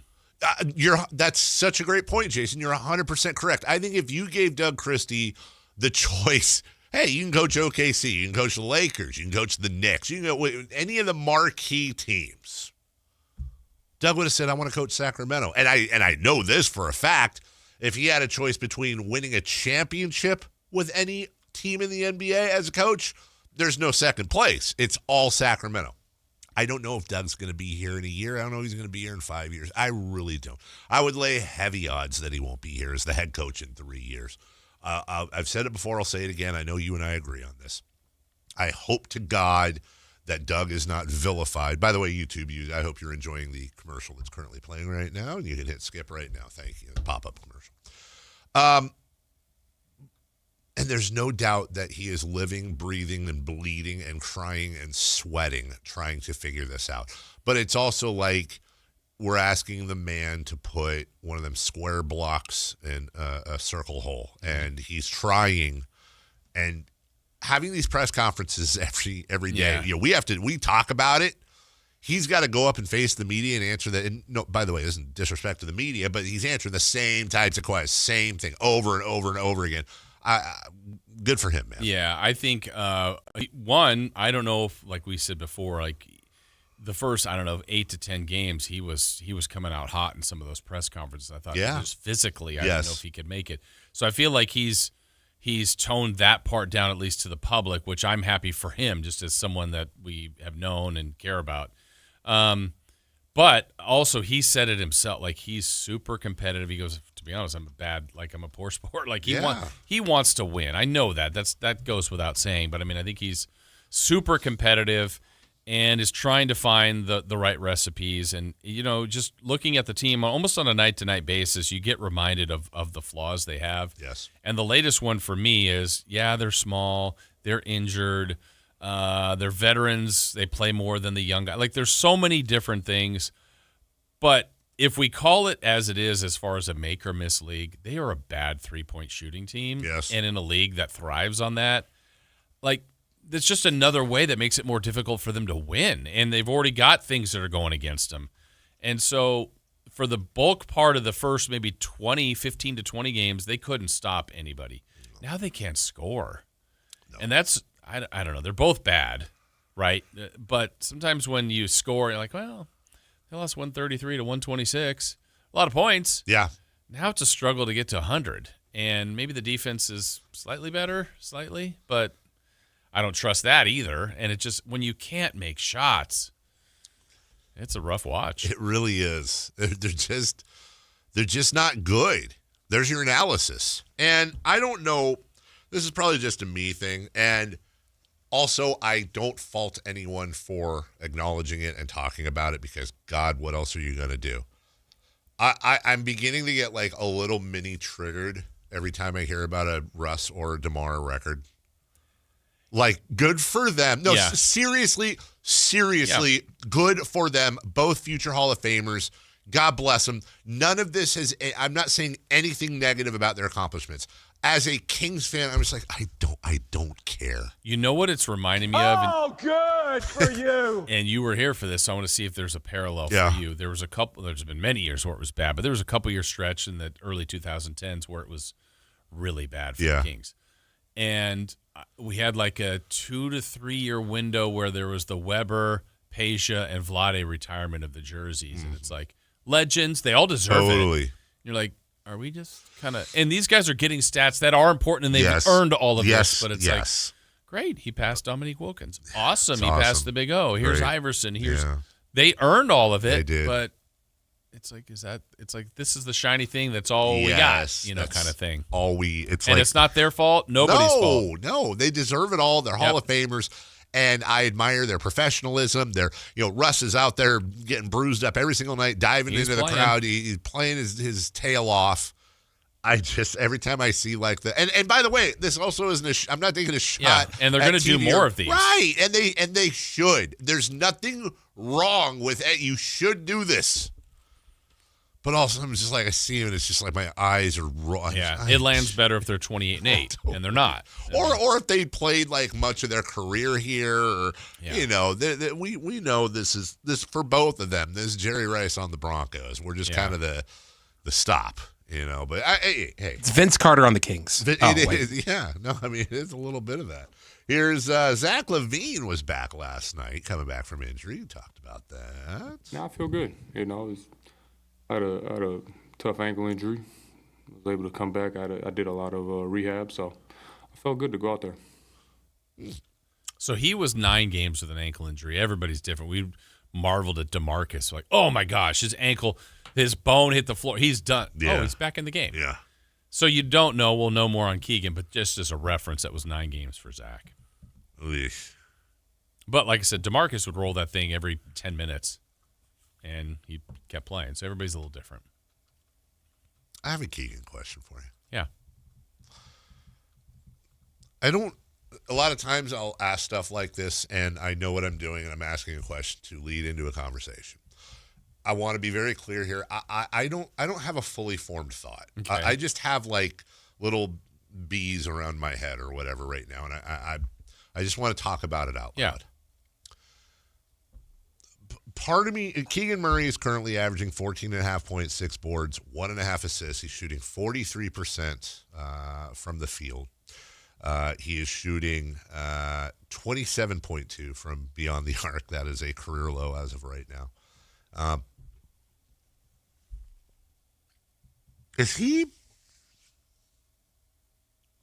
Do we give Keegan Murray grace because of how likable he is?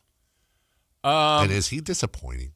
And is he not consistent? And is he not getting better at the rate we need him to be in his 4th season? Well, here will be my answers to, I guess, maybe it's more a lot questions to your questions. Yes.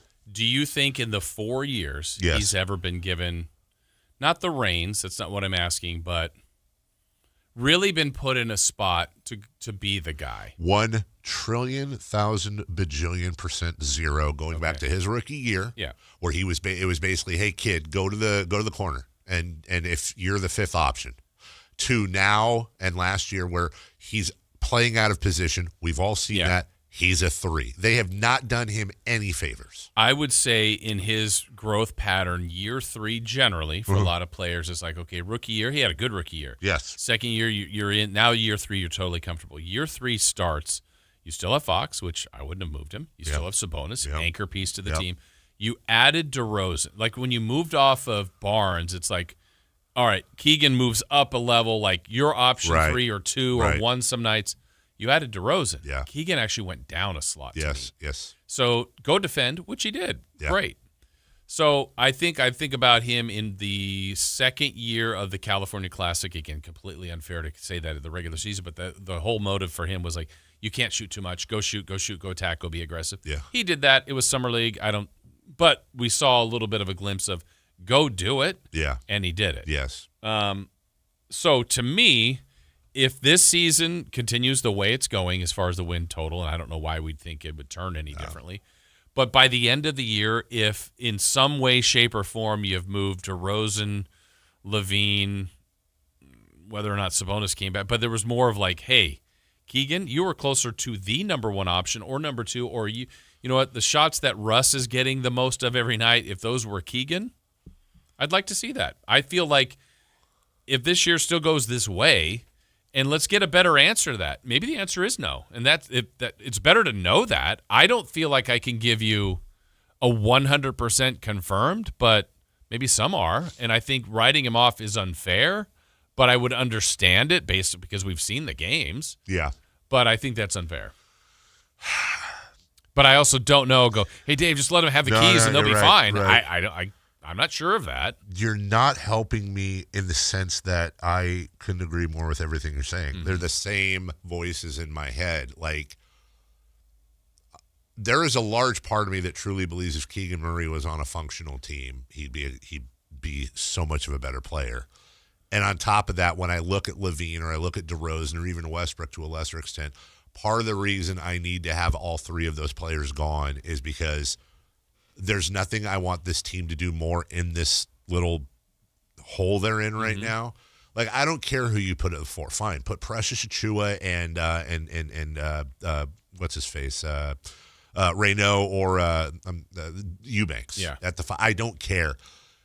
But if this team's whole thing was we're playing Reynaud 30 minutes a night, we're playing Clifford 30 minutes a night, we're playing Ellis at least 25 minutes a night, and we're making Keegan Murray the 3. He will play no other position, and he is the number 1 option on offense. We are calling the most amount of plays for no other reason to find out what the hell Keegan Murray is capable of. Right. I also do think he is probably one that is hurt with Sabonis being out. Yeah. I think he plays off him very well. Absolutely. Because if you think about the offense a lot right now, it's a lot of dribbling. Yes. It's a lot of Schroeder or Westbrook. Yes. Or DeRozan. Yeah. And Keegan, I'm going to give you a grenade with 4 seconds. He's not like a prime take you off the dribble, create his own. No. So if he's in a flow, he's in an offense, and for years, hey, this team needs a 3-and-D guy. He's that. He is. He's not making the threes at a high enough percentage. Right. He's definitely a defender. I think everybody can agree with that. Yes. I think the offense can be there. I really do, but I don't think they've put him in a spot enough as an organization.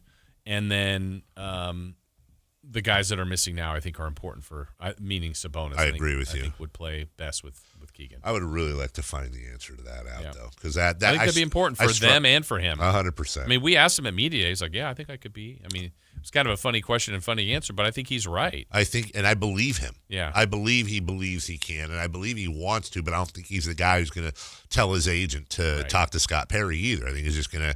He's a model citizen, but I don't know. Here's Zach LaVine on the injuries with the Kings. Zach? Zachary? Here's Zach on. We got breaking news. Hello. Sorry, Zach. Gonna need to pause you here, and here we go. When it breaks, we have it first.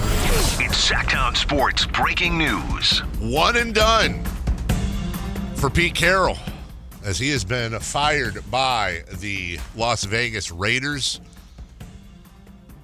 Look. He won his last game. He did win his last game. Got the 1 pick. Is that why they got fired? I like Pete Carroll. I respect him. I really like, I'll say it again. I know this sounds really stupid considering the year the Raiders just had. I really like this front office. I really like the fact that I think they have full control of this team. I think Mark Davis has completely handed the reins over. I think a lot of their moves are indicative of that, and I think they're doing the exact right thing. You've got Tom Brady in there now, along with John Spytek, who teamed up over in Tampa Bay when Tom was a quarterback. They have the number 1 pick in the draft. They're almost, I'll tell you right now, I would be not surprised, not taken aback. I would be shocked if Max Crosby is with them next year. Shocked if Max Crosby is with them next year. If there's a market for him, and I believe there will be a market for him, I think he's gone. They have a ton of draft capital. By the way, the one bad thing the Wind did yesterday, it didn't matter. They still got the 1 pick, but I believe they dropped 3 or 4 spots in the second round now, which, look, that's legit. It wasn't working. And obviously we don't know everything behind the scenes, but it didn't work. And it would be one thing if it's, we sucked. We didn't win a lot of games, but Pete's doing a lot of really good teaching. We're seeing a lot of really good development. I don't think they were seeing a lot of development. And now you have the opportunity to get the number 1 pick, which I imagine will be Mendoza out of Indiana. It's what that's what you think it will be. So they have their rookie quarterback. Hopefully they shore up their lines, get some more things in. I say what you want about Ashton Genty, but when you consider the fact that he broke Josh Jacobs' single-season scrimmage yards record for rookies, he broke that this year, 13-21 to 13-16. Like no, it didn't. And he's playing against with an atrocious offensive line.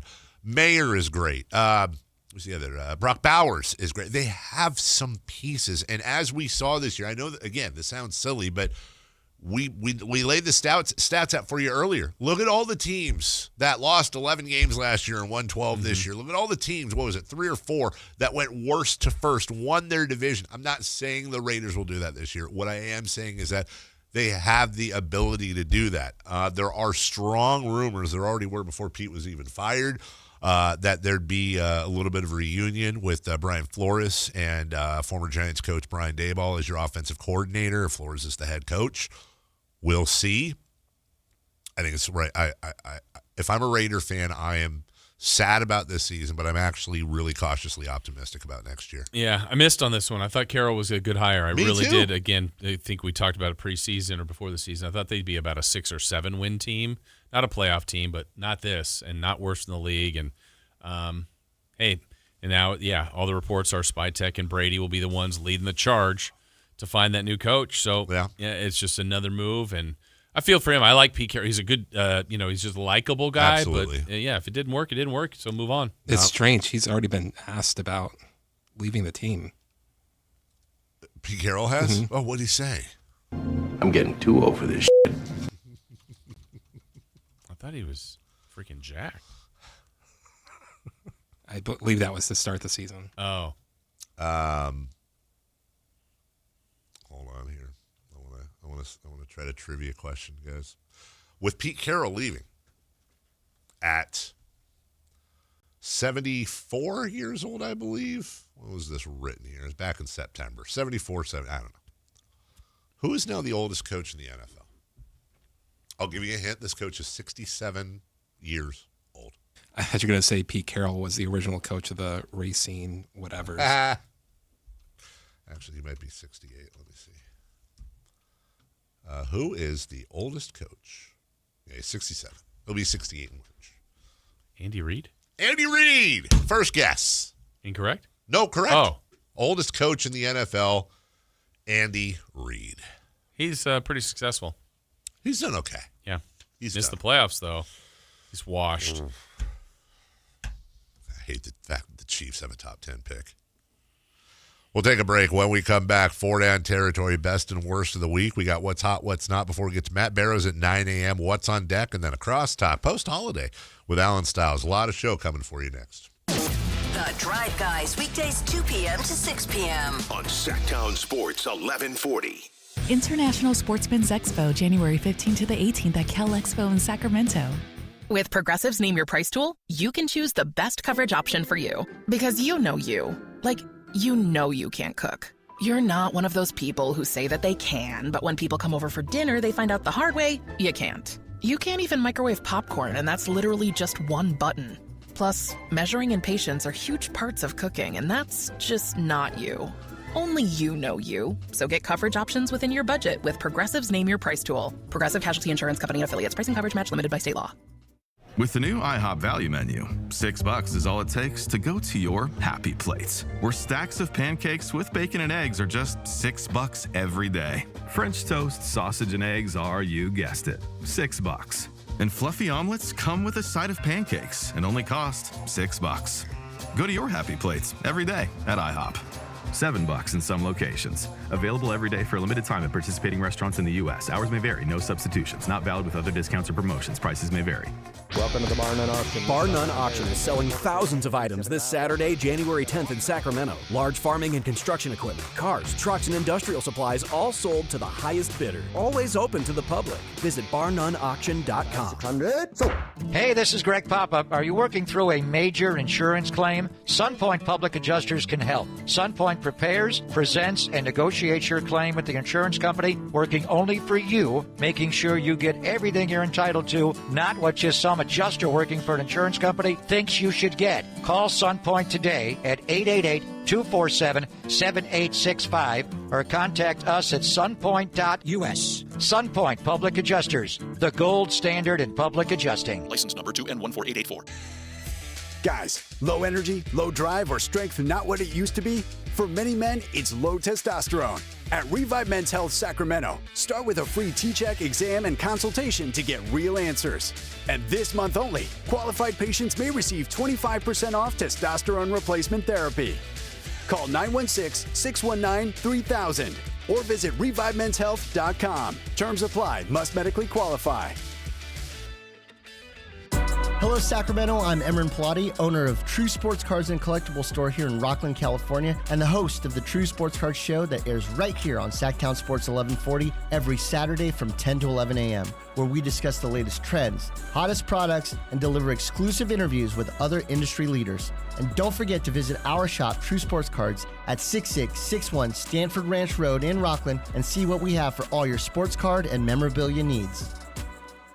Join Sactown Sports Downtown before every Kings game and pick up an InShape Fitness Kings Rally Towel while supplies last. If you walk, lift, stretch, or sweat, you belong. Start the year strong and join today at InShape.com.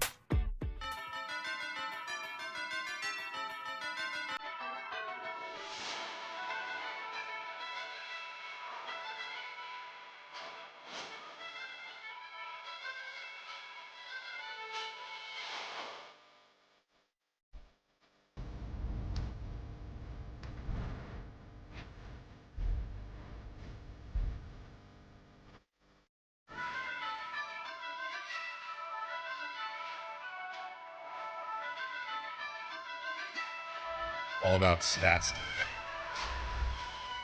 Want some algorithm that's giving me all kinds of stats or fun numbers. Not getting political.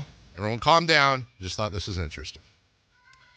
In 1996, we had a president that was born in 1946. In 2006, we had a president born in 1946. In 2016, we had a president born in 1946, and right now we have a president born in 1946. If you were born in 1946... Way to make it political. That's interesting. Yeah. 4 down territory. What?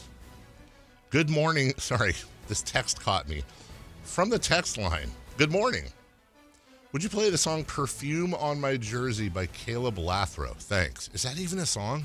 Do you know who that is? No. Okay. You're getting music requests. Let me type back here. Coming up in 5 minutes. Thanks for listening. Do you ever request a song? Oh, you're doing one of those radio things where you're like, it's coming right up. Right and then up. never play it. Do you ever... Oh, you playing the song? Yeah. Yeah, let's hear this. Oh, it's hip-hop.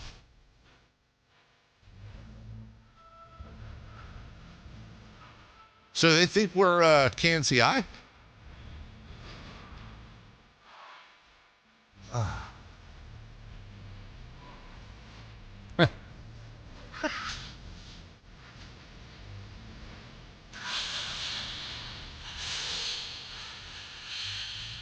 There you go. Interesting. Very interesting. We'll have to like it or spike it. Like it or spike it. Hi, Pat. Sorry, you're Pat still, can't see. You're on the air, unscreened here. We have a request. You want headphones? No. Somebody would like us to play the song "Perfume on My Jersey" by Caleb Lathrow. Does that? Jason just played it because we never heard of it. It's definitely a country song. Does that ring a bell for you? No. Let me ask Cody. Cody, have you ever heard of a song called "Perfume on My Jersey" by Caleb Lathrow? Okay, well, Negative. I think somebody thinks negative, Ghostwriter. All right, somebody thinks we're the request line for KNCI, so we just wanted to follow through. Pat. Thanks, Pat. Okay. Latest sports score is coming right up. Bye. All right. Well, we did our best. Yeah, we played it. We did play it. Yeah. Followed through. You know what? We're here for you. All request Monday. 4 down. It's a no for me, dog. I don't think it was really good. 4 down. Oh, Randy. 4 down territory. Question 1. Like, was that a joke request? I think it was. Why would that? I was into it. Why would they pick that? Oh, banger. Question 1. Which team had the best Week 18? I want to be cute here and say like the Raiders because I got the 1 pick in the draft, but I won't. I want to say the Steelers. They made the playoffs, or the Carolina Panthers, but I don't think either of them are going to matter. I'm going to say the Seattle Seahawks. They went into San Francisco / Santa Clara. They beat the 49ers, and all they got was the number 1 seed in the NFC, a bye in the first round, and a heck of a lot of confidence. A bunch of model Americans up there. A lot of good Week 18s, but I'll say they're number 1. Yeah, that's probably the answer, but I'll pick another one just to be different here, and I'll pick Denver. Oh, Same okay. idea. Yeah. They had to win. They did. I know Chargers rested guys, but they were at home. They were able to win again. They don't have to leave home until the Super Bowl if they keep winning. So to get a bye week in a crowded, tough AFC, that's pretty big. So I'll give it to Denver. Question 2, second down. Which team had the worst Week 18? I'm going to say the New York Giants, dude. They're just so lame. We gave you the stat earlier. They have won 8 of their last 38 games. Half of those wins came in Week 16 or later when they had long been mathematically eliminated from the playoffs and were only playing for draft position. As a matter of fact, the Giants beat the Raiders last week. They beat the Cowboys this week. Great job. You now have the number 2 pick in the draft, but some fans got to see you beat the Cowboys. That's neat. That's great, but could have had the number 1 pick, dude. They're just so dumb. I'm going to go. There's a couple of tough choices here, but I'm going to go with Tampa. That division was so open in theirs and should have been theirs. They got guys back healthy at the end, and they did win the final game. But they didn't get help from that division, and just Tampa should have advanced. That's a better football team than Carolina to me, than Atlanta, than the Saints, and they lost a bunch of them during the year, and shame on them. Tampa, to me, missing out. Tampa.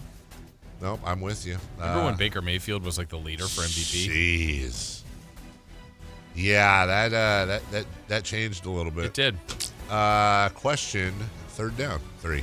What? I don't know. Leading off. Which individual had the best Week 18? Oh, boy. Oh, it's between a couple here. I'm going to go the easy route, even though it doesn't matter in the big scheme of Super Bowls and all that. Myles Garrett broke the sack record. Yeah. Myles Garrett broke the sack record. Good for him. Good job. Seems like just yesterday we were honestly wondering what kind of career he'd have after hitting dude with his helmet. The Steelers guy, the quarterback. He's obviously stayed the course. He's one of the greatest pass rushers of all time. Congratulations, Myles Garrett. Good for you. Yeah, I had him written down here. I had Rodgers and Tomlin. Their football season continues. But I'm going to give it to Trevor Lawrence. Yeah. It's been awesome. He had Great another pick. good week, and now I don't know. Can they beat Buffalo? I think a lot of people will pick the Bills as a road team in that one, but Jacksonville's put together a really good season. I have a question for you. I always raise an eyebrow, like our Lamar Jackson guy that he was in the chat earlier, right at the start of the show. I think you're going to play him wide receiver next year finally? Yes. Good. I always look, Lamar Jackson criticism is fine. Mm-hmm. I do generally raise an eyebrow at those overly critical of him just because. But Joe Burrow, Lamar Jackson, and Patrick Mahomes are not in the playoffs this year. Why does Josh Allen not get that criticism? What do you mean? Like can't win the big game? All the criticism Lamar Jackson gets for not winning the big game and not doing this and not doing that. I think some of that's there. I don't think it's at the level. Probably not. And by the way, I was a Lamar Jackson over Josh Allen guy last year, MVP, but it can go either way. But I don't know, man. I feel like I don't think Burrow gets it because they made it once. That's right. Yeah, but he's missed it. Did Lamar make it once? No. The Super Bowl? No. No, that's right. I don't get why. It just seems like the Josh Allen criticism is not as loud as the Lamar Jackson criticism. And, hey, dude, this is your chance. The Bills, we'll talk later in the week probably about what teams have the most pressure on them. The Bills have to have the most pressure on them, or at least in the AFC. Like, bro, all three of those guys are out of it. It is wide open for you. And if the Bills aren't in Santa Clara next month, you're not replacing him, you're not releasing him, you're not firing Josh Allen. He's maybe the best quarterback in the league. The coach could go. Something's got to give, man. So, yeah, anyways. Where were we at, fourth down? Yeah. Okay, then. Which individual had the worst Week 18? I don't think he had the worst as far as performance goes, but I think of all the people today, let's just put it this way. My answer coming into today for about a minute or two was going to be Chris Boswell. My answer now is Tyler Loop. I feel so bad for this kid. And I really wish, speaking of Buffalo, this is something I love that their fans do, and I wish the Steelers fans would do this. Find out whatever charity Tyler Loop supports and donate a bunch of money to that charity. That's something the Bills do for opposing quarterbacks sometimes. And I really wish we lived in a world where everybody put their arm around this kid and was like, dude, you didn't want it. You wanted to make that field goal more than any of us, and you didn't. And it's hopefully not going to live with him for the rest of his life. It's going to be one of those, I had to overcome that, and now I'm at the pinnacle things, but you never know with these guys, man. I feel terrible for him. Yeah, nobody feels worse than him. You're right. Nope. I'm going to put on the worst list besides him, three guys that aren't working now. Raheem Morris, Kevin Stefanski, and Pete Carroll. Yeah. They all got the boot, and that's tough. They all want to be coaches. Obviously, they've been coaches. They've had some success, certainly failures. You get hired to get fired, but that still stinks. It does. It's also hard. Look, I'm just being a wise guy here. I fully admit it. It's also difficult for me. They're rich.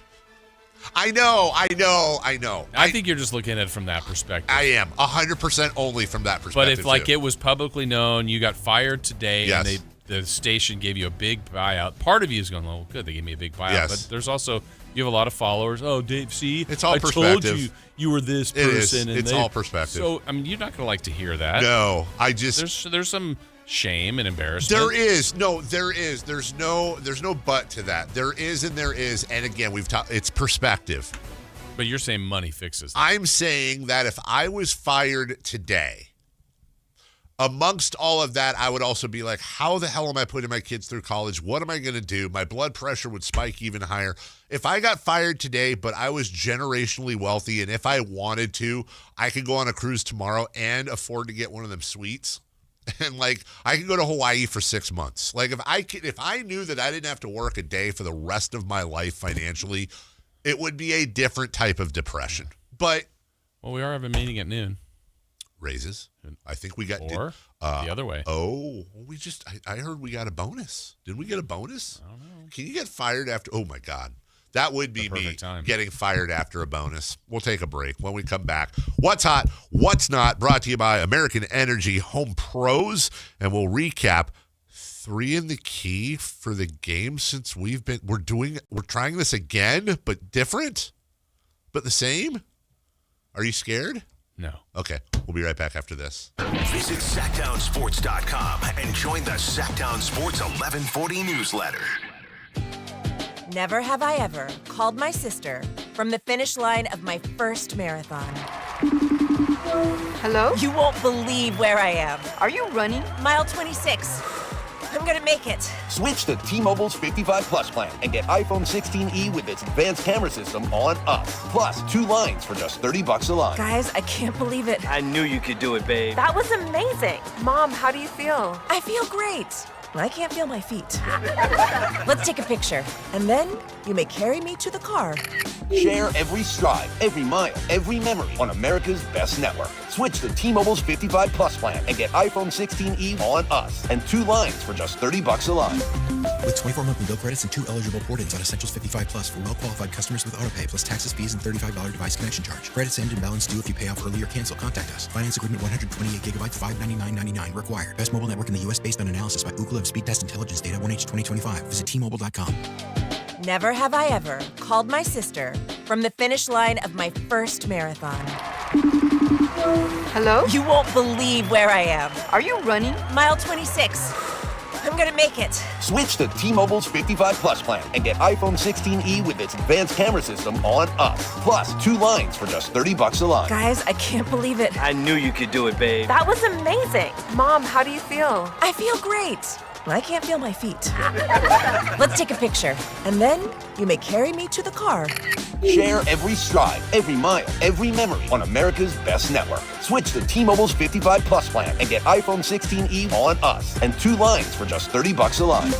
With 24 monthly bill credits and 2 eligible port-ins on Essentials 55 Plus for well-qualified customers with autopay, plus taxes, fees, and $35 device connection charge. Credits end and balance due if you pay off early or cancel. Contact us. Finance agreement 128 gigabytes, $599.99 required. Best mobile network in the U.S. based on analysis by Ookla of Speed Test Intelligence data 1H 2025. Visit T-Mobile.com. Welcome to the Bar None Auction. Bar None Auction is selling thousands of items this Saturday, January 10th in Sacramento. Large farming and construction equipment, cars, trucks, and industrial supplies all sold to the highest bidder. Always open to the public. Visit barnoneauction.com. 600. So. Let's go. You still got it, but your immune system weakens as you age, making it harder to fight flu, pneumococcal pneumonia, RSV, and COVID-19. Ask your doctor or pharmacist which vaccines you need. Sponsored by Pfizer. This message comes from Viking, committed to exploring the world in comfort. Journey through the heart of Europe on an elegant Viking longship with thoughtful service, destination-focused dining, and cultural enrichment on board and on shore. With small ships that bring travelers closer to the destination, there's more time to explore. And every Viking voyage is all-inclusive, with no children and no casinos. Discover more at Viking.com. Check engine or ABS light on? Take the guesswork out of your warning lights with O'Reilly Veriscan. It's free. Ask for O'Reilly Veriscan. O'Reilly Auto Parts. For over 90 years, Hagen Oaks has partnered with the biggest brands in golf to bring cutting-edge technology to your game. Our one-of-a-kind total game fitting offers a level of experience and precision that is unmatched. From driver to putter, footwear to golf balls, our TrackMan-powered performance studios, 3D footwear scanner, and Ping's Ballnamic ball fitting kiosk ensure every piece of your gear is tailored to your swing. Trust the experts at the Hagen Oaks Golf Super Shop. Total game fitting starts here. What's hot? Yeah, hot. Real hot. And what's not? It's not good. Brought to you by American Energy Heating and Air, Sacramento's complete heating and cooling company, and second opinion partner. Why, Dave? You want to go to Roosters or something?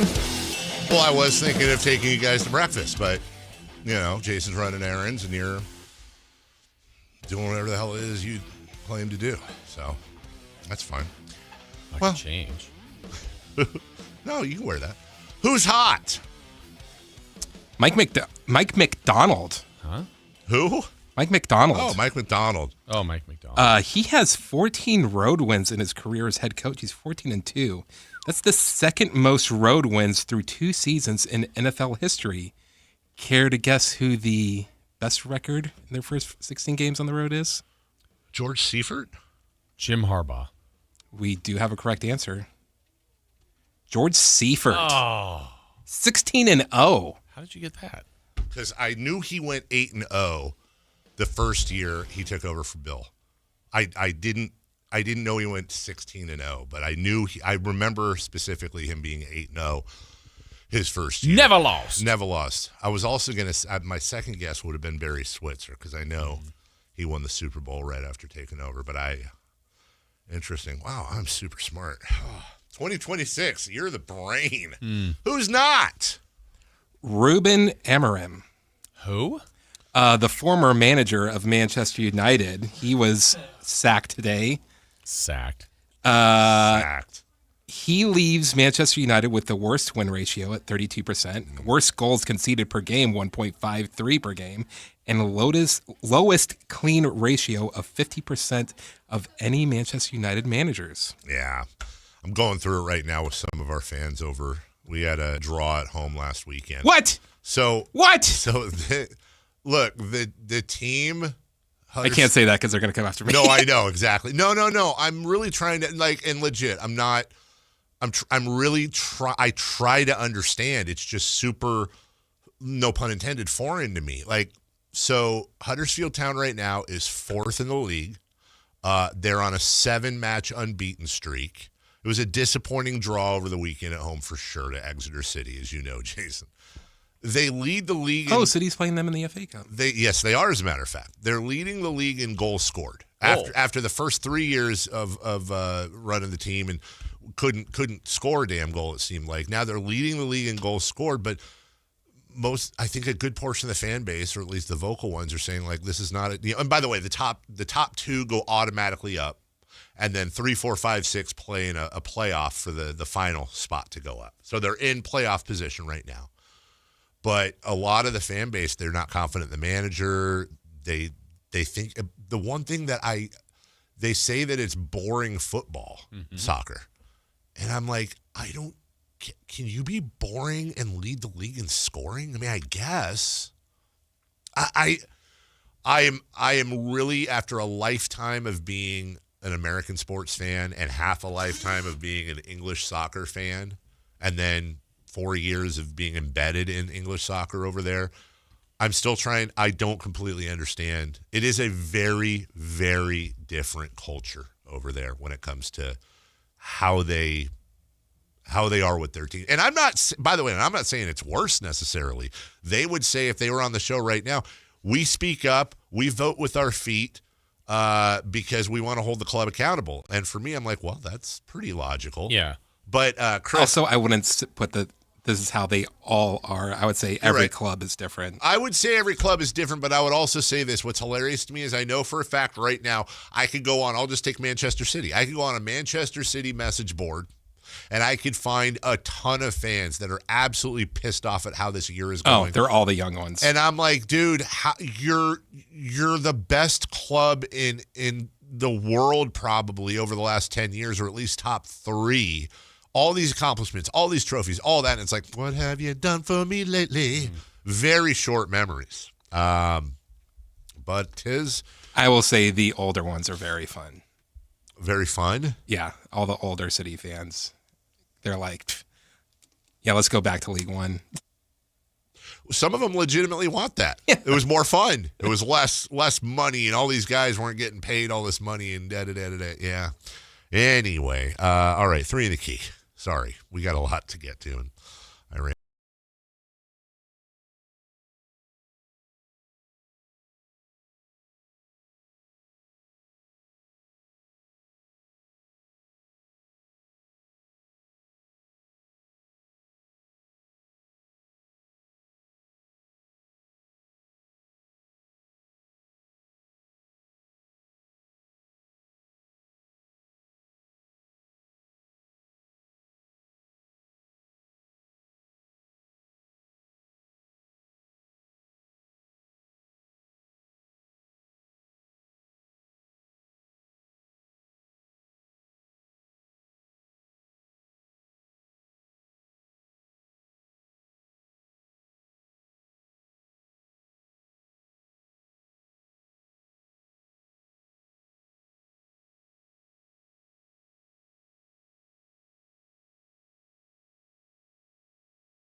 And then a random stat from that game. The Clippers would absolutely annihilate the Kings. Hey, you got that one right. I said the game would be tied at 100. Totally random. Yeah. It was 100 at one point to like 63. Hey, remember when the Kings played the Clippers in double overtime? And that Greatest game ever. Greatest game ever. Chris said there would be multiple double-doubles by the Kings, and even added it would be Westbrook and Maxime Reynaud. Maxime Reynaud had a double-double, 12 and 12. Westbrook did not. Oh, well, what if you count his minutes? He did. All right, so then we had a 3 in the key, just the random stat for the Kings and Celtics. Okay. Cue it back up. Cue it back up. Jeez. So all we did was a random stat. Kings played a lot of games this year, and it seems more than when they have lost them. But now they play the Celtics, and their main guy is hurt. Oh, that team, its name is Boston. I lost them, Boston? Yeah. Okay. What's your random stat for that game? My random stat is Jason Tatum would go scoreless.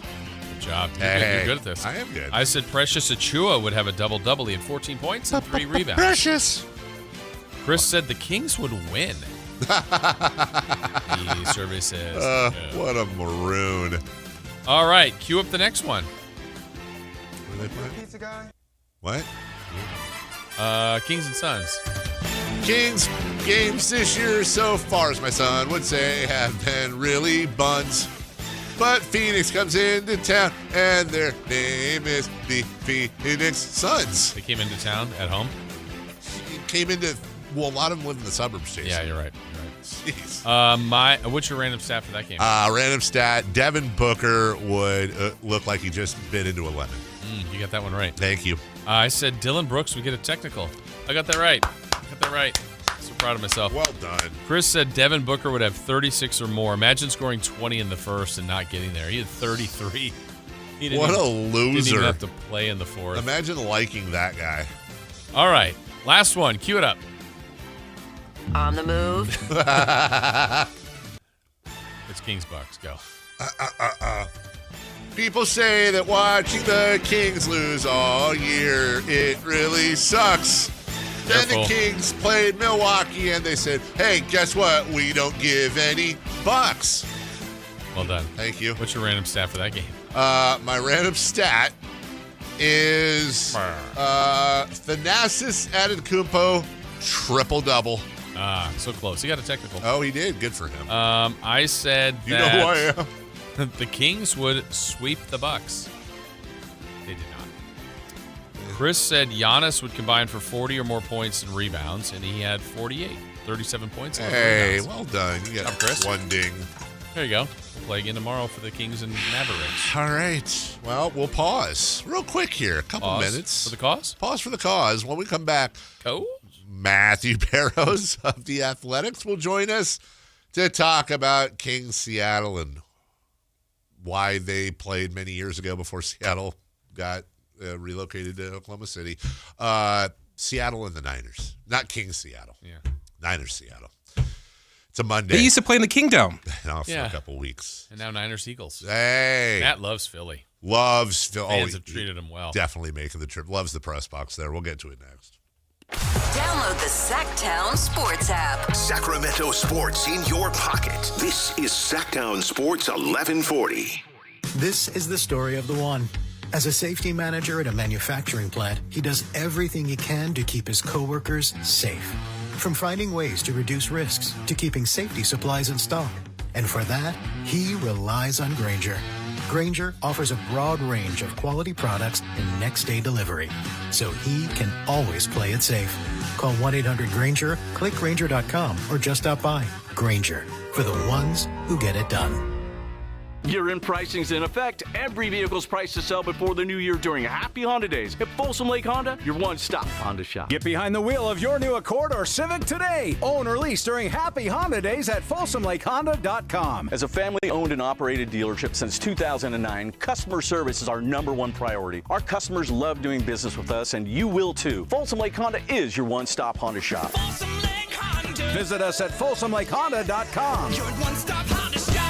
Guys, if your energy is low, your strength isn't what it used to be, or your drive feels off, it's not just getting older. For many men, it's low testosterone. At Revive Men's Health Sacramento, you can start with a free T-check, exam, and consultation so you get real answers about your testosterone levels and overall health. And this month only, qualified patients may receive 25% off testosterone replacement therapy. This isn't guesswork or one-size-fits-all treatment. Revive specializes in personalized, closely monitored testosterone care designed to help men feel stronger, sharper, and more like themselves again. With over 120,000 patients treated since 2011, Revive Men's Health is trusted for results, not hype. If you've been putting this off, now is the time to act. Claim your free T-check and consultation and see if you qualify for 25% off TRT. This month only.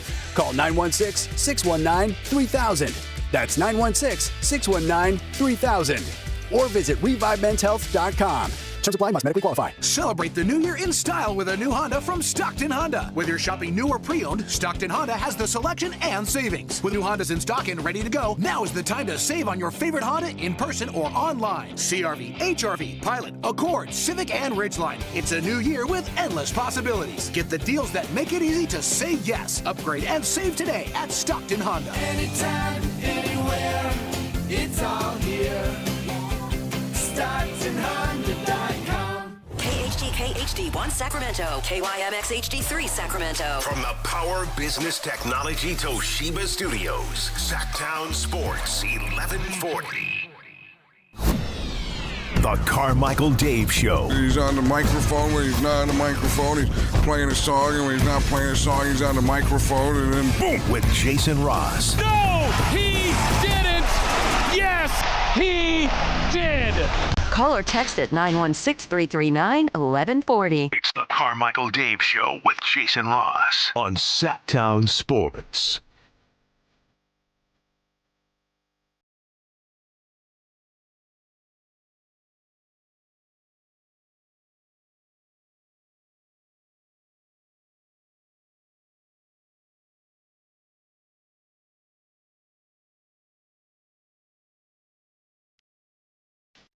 Final hour of the program. So happy to have you all with us in the first show of 2026. Always happy to talk to senior reporter for The Athletic. Oh, that's not an age crack. That's Monsi. And always happy to talk to Matt. Always sad to talk to Matt. After Niner losses, yeah. Well, Matt loves going to Philly, so he should be happy. I was happy for him. I know how much he loves that press box, and he always tells us his favorite thing is when they bang on the window. And they're just sweet nothings. Just sweet nothings. Good morning, Matt. First off, friend, how was your holiday? It was good. Dave, I noticed that you took a long holiday vacation. Sort of like one of those French executives that take 5-6 weeks off around the holidays. I wish 2 weeks, but it was. Hey, why not? Hey, Jason and I were holding down the fort. We were. We did well. Nobody missed you. Well, I actually have no response. He nailed it. On that, I'm sorry to start out. I'm getting into Philly mode. Yes. It's like it's 2026 and Matt's like the Seattle defensive line and I'm Brock Purdy just taking shots. Matt, I said earlier, I'm a giant Niners fan. I said earlier, I think of all the games that have mattered between Seattle and San Francisco, this had as much on the line as any. I was upset at the loss. I hate it. I hate losing to Seattle and I hate everything that came out of it, but I wasn't mad. I just felt like the far better team won. Is that what you saw out there? It just seemed like the better team won. Yeah, it was the Emperor has no clothes game for the 49ers. Yeah. I mean, we've been identifying their flaws, and they've been able to overcome their flaws. But they're major flaws. I mean, I can't think of another defense in this year's playoffs, and I don't know how far you have to go back, that's as talent-starved as this one because of the injuries, obviously. But, I mean, you're talking about a defense that has Deommodore Lenoir, and, it would be hard for you to come up with another, top-end player there. Yeah. Top, one of the best players in the league at his position. That's healthy. So, who's that? No, I'm saying to your point that's healthy. I mean, they have some great defensive players, obviously, but none of them are freaking playing because they're hurt. Right. Yeah. Obviously. Yeah. I mean, they're a very good defense when those guys are there. They're not when they're absent, and you saw that. And the hard thing to kind of comprehend, or the hard thing to think about in your mind, is that the Philadelphia Eagles are built a lot like the Seattle Seahawks, and the Eagles are playing at home, and the Eagles had largely a week of rest to prepare for this game. And, and the 49ers might be down 2 more linebackers for the entirety of this game. You start to kind of see an obstacle where even, we'll give it the old college try and come out with a surprise win. Even that, blind optimism starts to melt away in the face of this challenge. Yeah, and Matt, we're talking there about, the defense, but 13 points. If you told me beforehand they would hold Seattle to 13, even though it felt like Seattle left some points off the board, some missed kicks and some, missed scoring opportunities, that the Niners were a play or two away from really making that interesting. I was just surprised, and I know Seattle's defense is good, and I know the Niners even had some guys out, importantly, on the offensive side with Trent Williams and Pearsall, but they had looked like a machine for about 4 weeks offensively, and the fact that they just could not get that thing going, which is the strength of the team, how much did it surprise you at times how inept they looked offensively? Yeah, I mean, and you can point to Trent Williams not being there. That was a big deal. No Ricky Pearsall, but they've been able to handle those types of losses throughout the year, and they just couldn't against this team. I mean, the game against Houston was, just as bad, maybe not quite as bad in terms of offensive ineptness, but largely they've been able to overcome those things. And it looked like the Seattle Seahawks had, 15 guys on the field. I mean, there was speed on that defense. Brock Purdy, one of the quicker guys in the NFL, even among all players, not just quarterbacks. He usually is able to kind of slip out and get the edge and pick up those key first downs. And he just couldn't find those runs, those sort of backbreakers to extend those drives and do what he's been doing. So, it was impressive from the Seahawks. They were ready for the game. They were well coached. You count on Sam Darnold to make a couple of mistakes a game, but when you're in the situation that they were in, which is being able to rely on your running game to get 5 yards a pop, being able to rely on your running game to get the explosive plays, he didn't have to do much. He didn't have to push the ball. He didn't have to put the ball into harm's way. So there was never that sort of momentum-changing play that the 49ers were looking for all game. They had it in their hands, that play. I think it was the third quarter where Yetur Gross-Matos literally had the ball in his hands at something like the 28-yard line and couldn't hold on to it. So, I mean, that's the way the ball bounces, and that's what happened at the 49ers. I want you to, this is going to be a weird question, Matt, because I don't even know how to formulate it. When watching the game, the one thing I noticed, you mentioned it, is it just seemed like the Seahawks just gashed the Niners defense on the ground, just ran right through them. And every time Chris McCaffrey, for example, got the ball, it seemed like he was tackled at or near the line of scrimmage. Then you look at their yards per rush. Seattle had 4.6 to San Francisco's 4.4. That surprised me.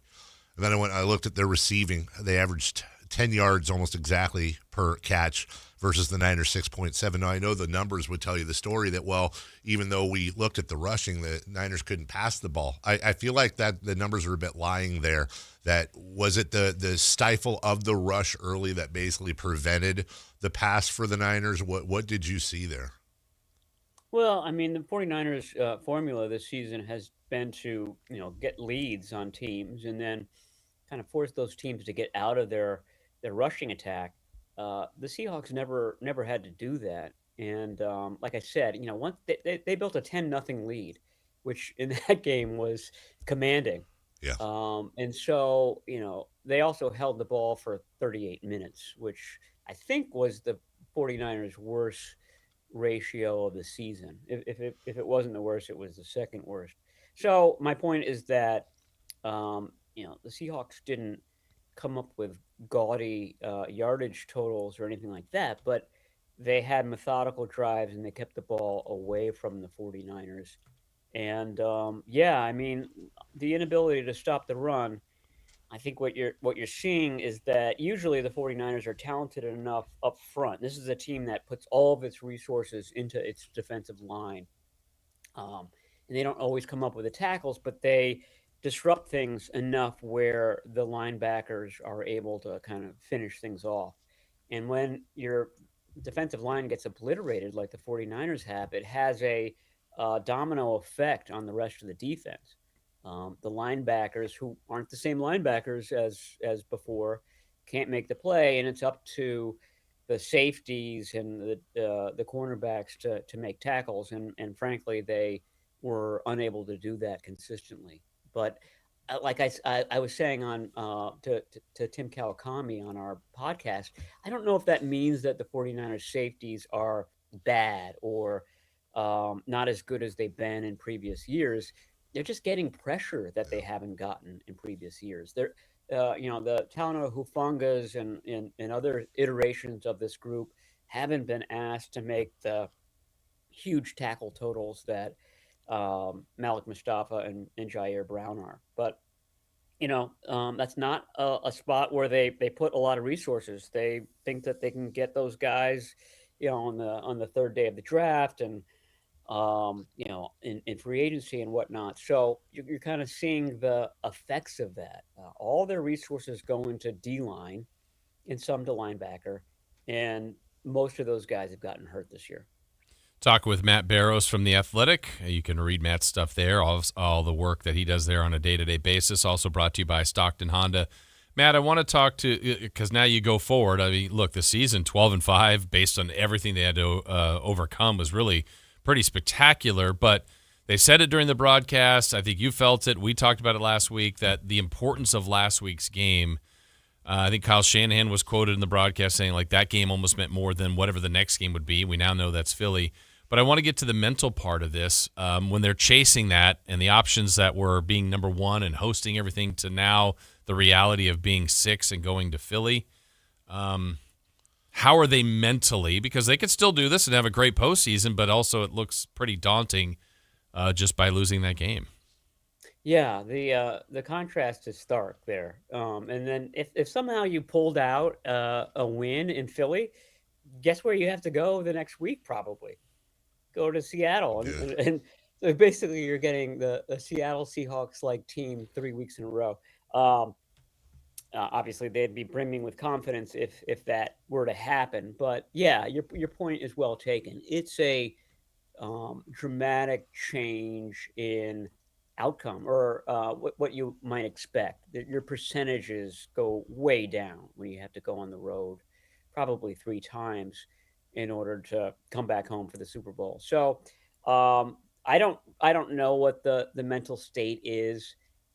They're going to say all the right things, of course, that they've been kind of pulling off these types of upsets. They've been down in talent all year, and they've managed to win. And I guess their avenue for winning is going to be a big offensive performance from Brock Purdy, Trent Williams being healthy, or at least in the lineup, Ricky Pearsall being at least in the lineup. They should be able to put together some points, and it very well could be that they get an Eagles team that sputters. They, like I said, a lot of their top players had a rest in week 18. Sometimes that means that the playoffs roll around and they're just a little bit out of rhythm. The other optimistic thing, and I'm having to search hard for them, is that they played Bijan Robinson and they played Jonathan Taylor, and those guys were expected to have really big running games against them, and both finished with under 50 yards in games that the 49ers won fairly handily. So this defense has risen to the occasion at times, especially against good rushing attacks. You know, they did have Michael Williams for the Atlanta game. They did have Tatum Bethune and D. Winters for both games. So if those guys don't play, that's going to be a tall task. Matt Barrows with us. Again, getting into numbers, not telling the whole story. The week before, the Niners could not stop the Bears. It's just the Bears stopped the Niners slightly less. If you'd have told me, and Jason and I talked about this earlier, that the Niners would hold the Seahawks to under 21 points, if you'd have told me that on Friday, I'd have said, let's celebrate somewhere Sunday. The Seahawks are the third best scoring offense in the league. And from a scoring standpoint, the Niners held them. How do you explain? I mean, I know how you explain the offense sputtering. The Seahawks are damn good at defense, but how do you explain that score being so low on Seattle's side? I mean, they did miss 2 field goals, and they blew a first and goal on their opening drive. So what is that? 13 points right there. So I think 26-3 would have been, probably what the game was. So, and again, the 10-0 lead, it doesn't seem like much, but I think that there was a sense from Seattle that, okay, we just keep this 2 scores the whole way and we should be okay, because they did not, the defense was just rolling. And I think that was, that was apparent from jump for the Seattle coaches. As we look to this week, Matt, I know we're in the infancy of the week and game prep for the matchup in the playoffs with Philly, but just based on your past and knowing this team, do you think the bigger concern is Jalen Hurts' ability to throw the ball or to be, escape and run? Well, I mean, I think it's the running game in general from Saquon Barkley and Jalen Hurts. I mean, this has been a 49ers team that even when it's at full strength and just kind of loaded with talent, they've had trouble with rushing quarterbacks, and they've had trouble with Jalen Hurts. In that NFC Championship game and the 2022 season, he didn't have to run much, but whenever they were in sort of a must get or kind of seal the game situation, the Eagles, he just kind of took off from the pocket and picked up those first downs. So I don't think that they're going to have to rely on that for as far as the Eagles offense. I think that they're at least going to just give them a heavy dose of Saquon Barkley and Tank Bigsby and whoever else is in that backfield and see if the 49ers can stop them. And if the answer is yes, then it'll be more of a Jalen Hurts game. I mean, this is a team that also has A.J. Brown and Devontae Smith and a really good tight end. So they have options beyond their running game, but I think that they would just, choose to have a kind of might versus right, plain Jane offense against the 49ers, because I think that they can get away with that. And that's what the Seattle Seahawks told them in Week 18. Matt, I know you have a little bit on some specific players, but would you mind giving us at least with the major players, as you know right now, injury update for this weekend? Yeah, and I should note that Kyle Shanahan is going to talk at noon and should provide more detail on this. But my sense coming out of the Seahawks game is that Ricky Pearsall and Trent Williams would be able to play in the playoffs, which is a huge deal.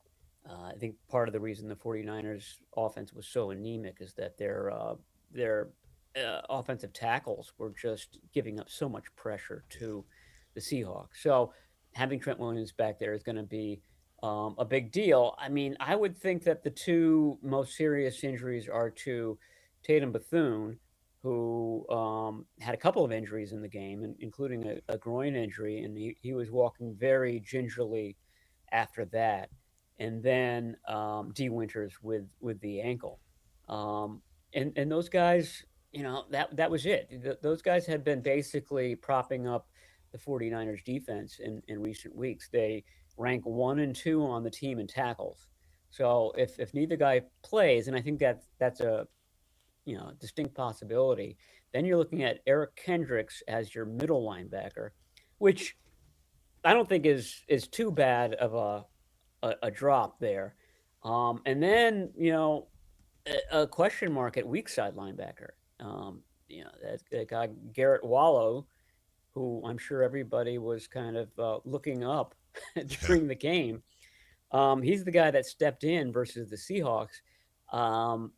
He'd probably the first choice if D. Winters doesn't play in this game. Your other choices would be Jalen Graham, who's on the practice squad, and Curtis Robinson, who was a healthy scratch for the game. And that spot, the weak side spot, that's the Dre Greenlaw spot, D. Winters. These are guys that can get across the field. They can cover a ton of ground. They have to be fast. They have to be aggressive. They have to be able to attack the line of scrimmage. And, that was just lacking once D. Winters left the game. So that's the type of player that they're going to need against Saquon Barkley, that they're going to need against Devontae Smith running out of the slot and things like that. So that's why those injuries are so critical for this game. Matt, how about you? What's your personal plan for your return to the Philly press box? I already put in a request to not be in row one, because row one is the one where you're exactly like the hooligan is right here and your face is right there. But I was told that, for a playoff game, you're pretty much going to be stuck where you're assigned. And so, I'm looking forward to seeing my friends in Philly. I'm thinking of doing, this is my idea for a joke, doing sort of like a in-game update where I seriously am like this. I'm doing a selfie of myself, and I'm seriously going over what happened in the first quarter. And there's a guy maybe a foot behind me who's like pounding on the glass, and I'm going to try to like get through it without reacting to it. Like, this is just a game in Philly. Yeah. Please do. Yes, that would be great. We will happily play that on the radio. Also, and I know I've asked you this before, but it's Philly. How's the press food out there, Matt? It's usually that game. You get there 3 hours early, so I remember it being more of a breakfast type of thing. But this is going to be a later game. This will be 4:30 local time, so we'll probably get to the stadium 1:30 or so. I don't ever remember there being cheesesteaks in the press box. And maybe I'm wrong, because I haven't seen a lot of lunchtime fare, but they're very particular about their cheesesteaks too, and they might realize, okay, we're never gonna rise to the level of the great delicatessens in this city. Sure. So let's not even try. All right, Niners Eagles this weekend. No matter what, we'll be talking to you next week. Enjoy your trip out there, and be safe. Yes, we'll be looking for you on social media and seeing how you survive through the lovely Eagle fans. Yes, that's going to be a Barrows adventure. There's going to be the game, and then the game within the game, which is me versus a dozen of the most despicable people you've ever met. Yeah, of course. Hey, that's a Saturday game, right? Is that a Saturday game? No. No, Sunday? Yeah. Oh, Matt, are we talking to you Tuesday then?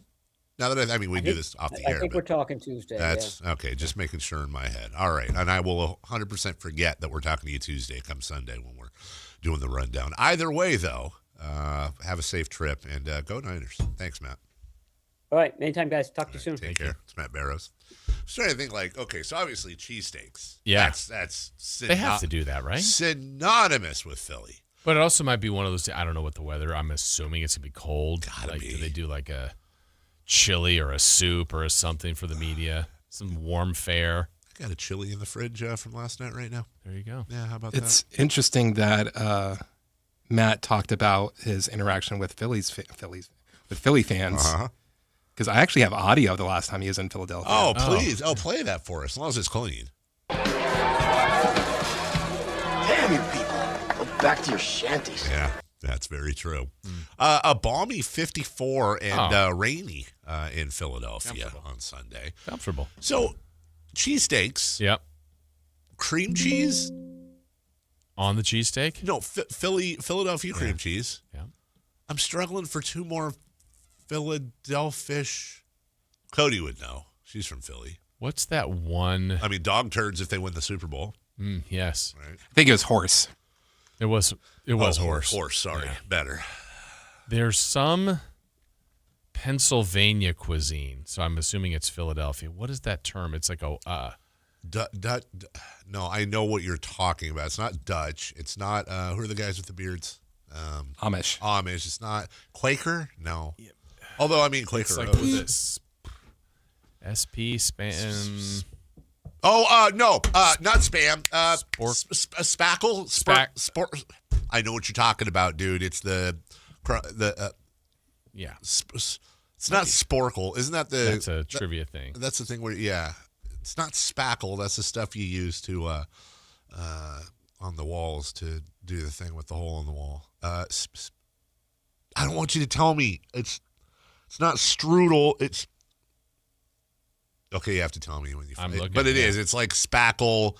Oh, what is it? You're so close. Okay, wait. Let me see if I can get you there. Damn it. So think off of what you just said. Yeah.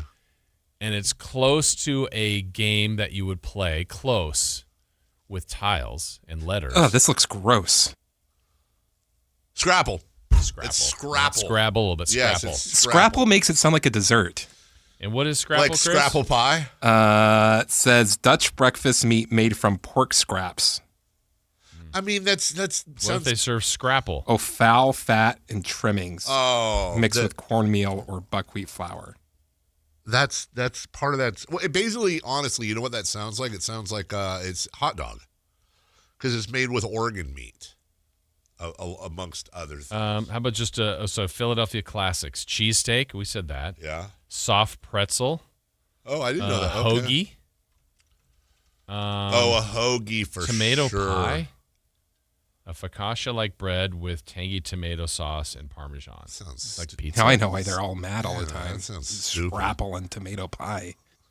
Hey, let's get water ice. What? A smooth fruit-flavored frozen dessert, like a slushie. It's actually called water ice over there. Water ice? Water ice. Okay. I know my dad is in New York, but lived in Hackensack for a while, and back when I was in Hackensack. We got him a nice Billy reference. We got him for a Christmas a few years ago. He's always talked about, it's called a Taylor roll, Taylor ham, excuse me, which is like I don't know what the hell it is, man, but he would always talk about how his mom would fry it up with eggs or whatever, and it comes in this weird looking, like, it looks like bologna. Did a bunch of hippies live there? No, why? Because they love Hackensack. Ha! You ever worry that somewhere a sack's not being hacked? We'll take a break when we come back. Are we taking a break? What's that from again? That's Zach Galifianakis talking to Between Two Ferns. Bradley Cooper, right? Matthew McConaughey. Yeah. When we come back, what's on deck? We need a hacky sack. That'd be something fun to do in between in breaks. I haven't hacky sacked in a long time. Like last time you were going door to door for Bernie Sanders, right? No, little before that. Bernie was still in college, I think, the last time. We used to outside of our office, we drew a line across like 2 cement squares, like enough for 2 people to stand on, and we drew a line on the middle square, and we would basically this is when I worked in the mortgage business. During breaks, we'd all go down there, and we'd play 2-on-2, basically hacky sack tennis. Where you had to kick the hacky sack over the little net we made, but it had to be like inbounds, like tennis. But you can't play with your hands. Dude, let me tell you, those things got crazy. This wasn't no hippie smoking dope. You had hacky a ball. Sack. We had a ball. No, we had a hacky sack. Oh, okay. Yeah. When we come back, what's on deck? Brought to you by Trex Decking and Railing, and we wrap up the show with Alan Stiles next. Never know what you might hear when listening to a Sacramento Kings game. Out of Keegan, going for another triple. Man, is he feeling it. Keegan, can he do it? Yes, there's number 11, Keegan Murray. Keegan steps back. He just knocked down his 12th three-pointer, a Kings franchise record. He's got 45 points. Never miss a moment of Sacramento Kings basketball with Sactown Sports and the Sactown Sports app. Power Business Technology is proud to be a 100% independent, locally owned and managed Toshiba copier dealer. Local ownership cuts out the red tape, allowing ourselves to never be too busy to personally answer the call when our clients need us. Recognized for excellence in service execution, training, and customer service, we're proud to be named a Toshiba ProMasters Elite dealer since 2021. Contact us today for all of your business printing needs at 844-POWER-BZ. That's 844-769-3729, or visit us at powercopiers.com. Hello, Sacramento. I'm Emran Pilati, owner of True Sports Cards and Collectible Store here in Rockland, California, and the host of the True Sports Cards Show that airs right here on Sactown Sports 1140 every Saturday from 10 to 11 a.m., where we discuss the latest trends, hottest products, and deliver exclusive interviews with other industry leaders. And don't forget to visit our shop, True Sports Cards, at 6661 Stanford Ranch Road in Rockland, and see what we have for all your sports card and memorabilia needs. Welcome to the Bar None Auction. Bar None Auction is selling thousands of items this Saturday, January 10th in Sacramento. Large farming and construction equipment, cars, trucks, and industrial supplies all sold to the highest bidder. Always open to the public. Visit barnoneauction.com. Daniel Tosh, my first farewell tour. Saturday, January 24th, 8 p.m., the venue at Thunder Valley. This is how I come up with material. I rant to my friends and my family, my inner circle, and when they hate every word coming out of my mouth, I know it's ready. Saturday, January 24th, 8 p.m., the venue at Thunder Valley. On sale now. For tickets, visit ThunderValleyResort.com. Don't miss your chance to see Daniel Tosh.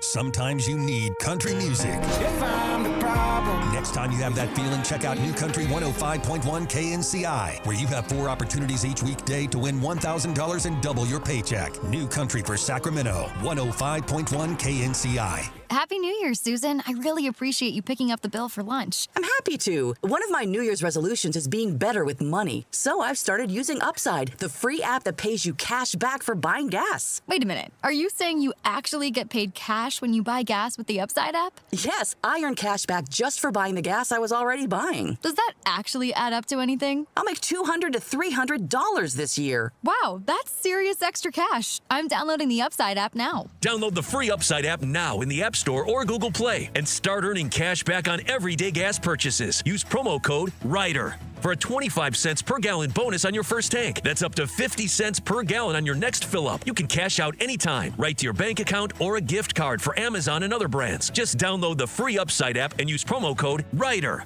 for a 25 cents per gallon bonus on your first tank. That's code RIDER. Code RIDER. Offers vary by user and location. Go to upside.com for terms and conditions. When value matters, Elk Grove Chevrolet delivers. Right now, lease a new Chevrolet Silverado LT for $250 per month plus tax. The Silverado 1500 stands out with composed handling, competitive towing, payload, roomy cabin, and fuel economy. Visit myelkgrovechevrolet.com for full lease details. Don't miss your chance to drive the new Chevrolet Silverado. Stop by Elk Grove Chevrolet today and experience quality that goes the distance. Progressive knows there are some surprisingly expensive things in life, like rugs. People say a rug would really bring the room together. And sure, you don't know what that means, but it sounds important. Suddenly you're using words like jute and sisal. Then you see the price and lose it, because how can the thing you walk and spill on cost so much? So you devote your life to taking down Big Rug. But then you remember that switching your home and auto to Progressive could save you hundreds. So, looks like Big Rug is safe. For now. Progressive Casualty Insurance Company, affiliates, and other insurers. Not available in all states. Wesley Financial Group is not a law firm. I'm Chuck McDowell, founder of Wesley Financial Group. Did you buy a timeshare because they told you it was a great investment? That's a lie. Most timeshares can be bought online for $1. To find out what your timeshare is worth and to cancel it, call us today and we'll send you our timeshare exit kit free with all your options for cancellation. Call Wesley for your free exit info guide. 800-897-4400. That's 800-897-4400. Ladies and gentlemen, this is going to be fun. It's time for What's on Deck. Brought to you by Trex Decking and Railing.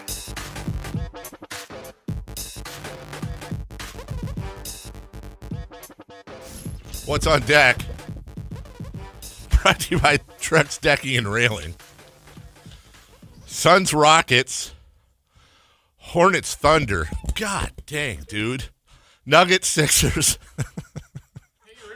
Stinky. You're absolutely right. I mean, I'm not Got a good shot of the back of your head. Oh, my God. Warriors, Clippers, and Jazz at Blazers. What are you doing? Dude, what are you doing? Why were you sitting in there? Chris, you should come in here. That's fine. No, it's not. It smells like a diaper. Nobody can hear you. Sorry. I left the room. These are warm headphones. And I came back in, and it smells like a dirty diaper. It smells so bad in here right now. And I don't know. Well, I do know. Well. Do you need a break? The statement he made right before that, too. Well, I come in, and you guys are laughing about something, and Jason. Oh, we were playing the game. You're We're playing the ball game. Yeah. And you're standing over on my. I went to pick up the ball. Yeah, and you're laughing, but it's okay. Everyone has levels of laugh. There's like, like that's funny. Yeah. There's a like real laugh, but and then there's the like uncontrollable. Like some people, it's high pitched, like that type. And you were in the high pitched mode right now. Really? I'm the same way. Well, we had a really good game going. No, I don't think that's why you were laughing. Well, you sounded off the alarms during the interview. I didn't know what. I did. That is true. I almost got you too. I did. I don't know. Well, let me ask you something unrelated to anything. What'd you have for dinner last night? Oh, it was out at the Kings game.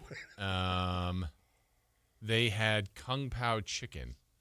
Okay, which is spicy.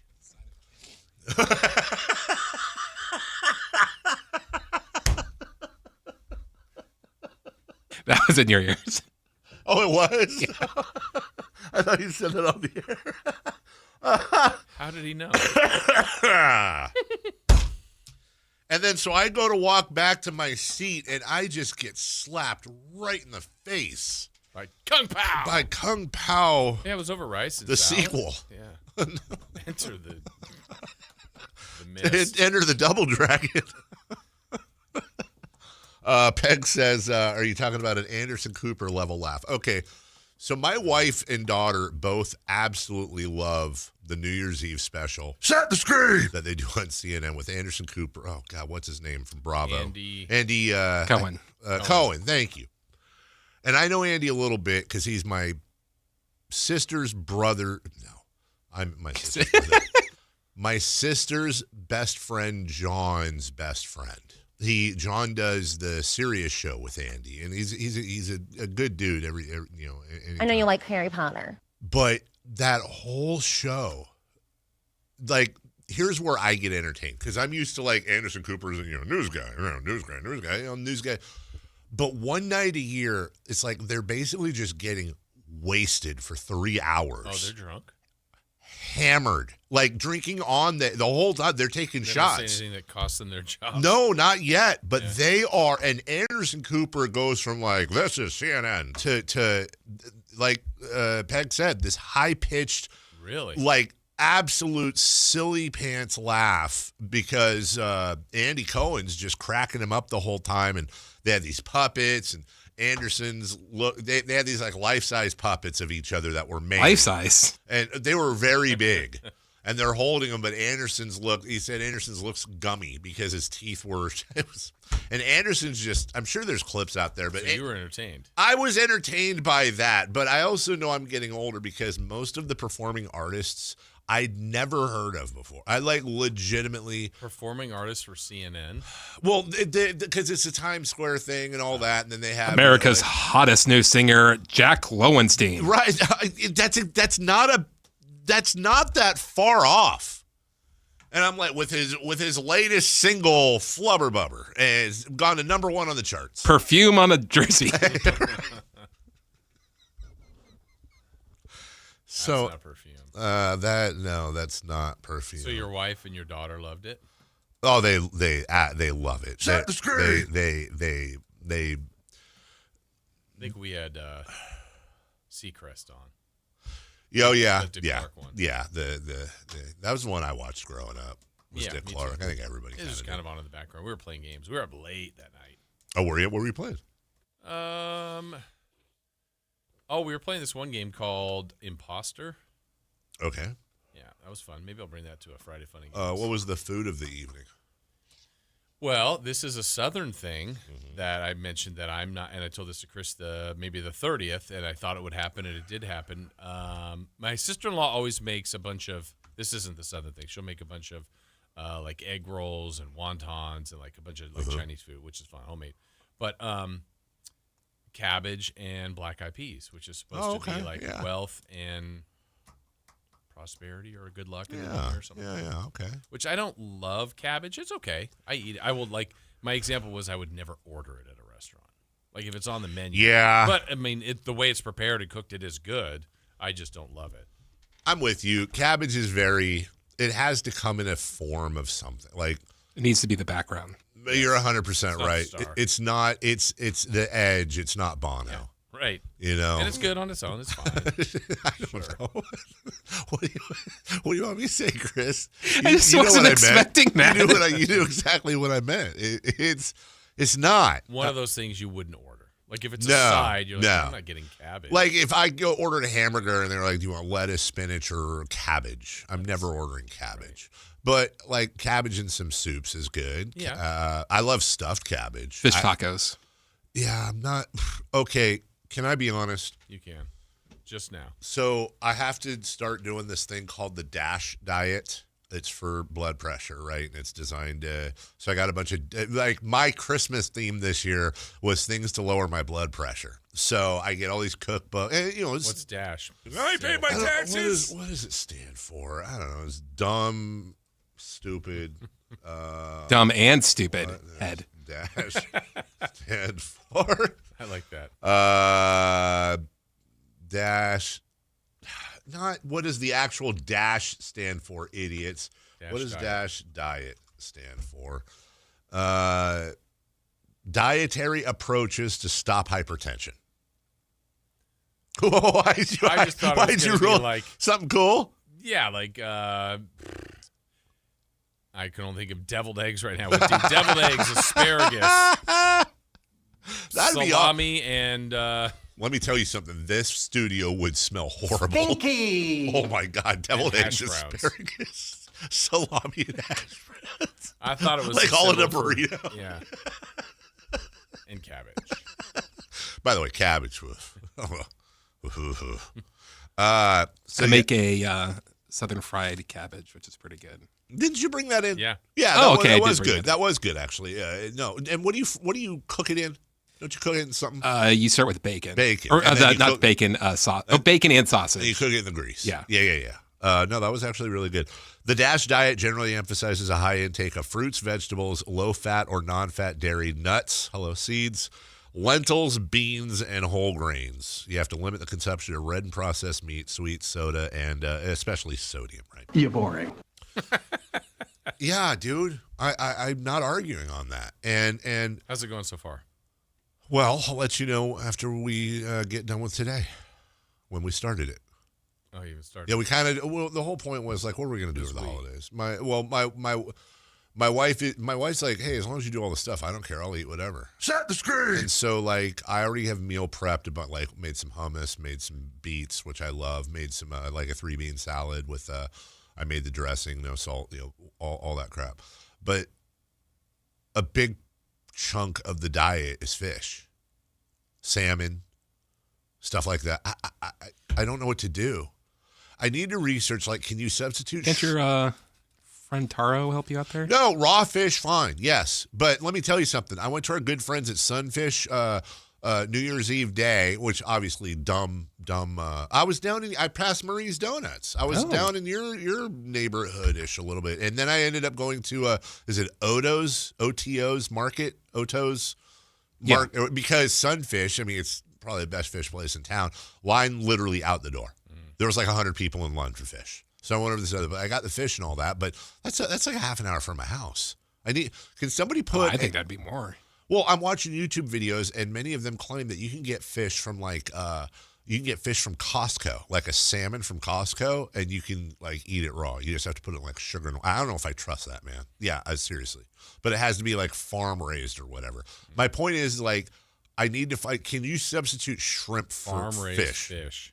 Yeah, like the farm, because they don't get the parasites. I'm not saying it's true. I'm saying this is what I've been reading. Or you have to flash freeze it. And we don't have freezers, at home that, hello, hey, look at those fish eyes. All right, we'll take a break. When we come back, my eyes are up here. When we come back, Alan Stiles, he doesn't need to go on a diet. I'm sure his blood pressure's like 85 over 6, something nice. Oh, that's low. Nice, young. Too low. Athletic. We'll come back. We'll finish it up next. Domantas Sabonis plays here. He finds Sabonis, put the frosting on the cake, put the cherry on the sundae. Sabonis with a two-hand flush makes it 114-106. Sactown Sports is your proud home of the Sacramento Kings. International Sportsman's Expo, January 15th to the 18th at Cal Expo in Sacramento.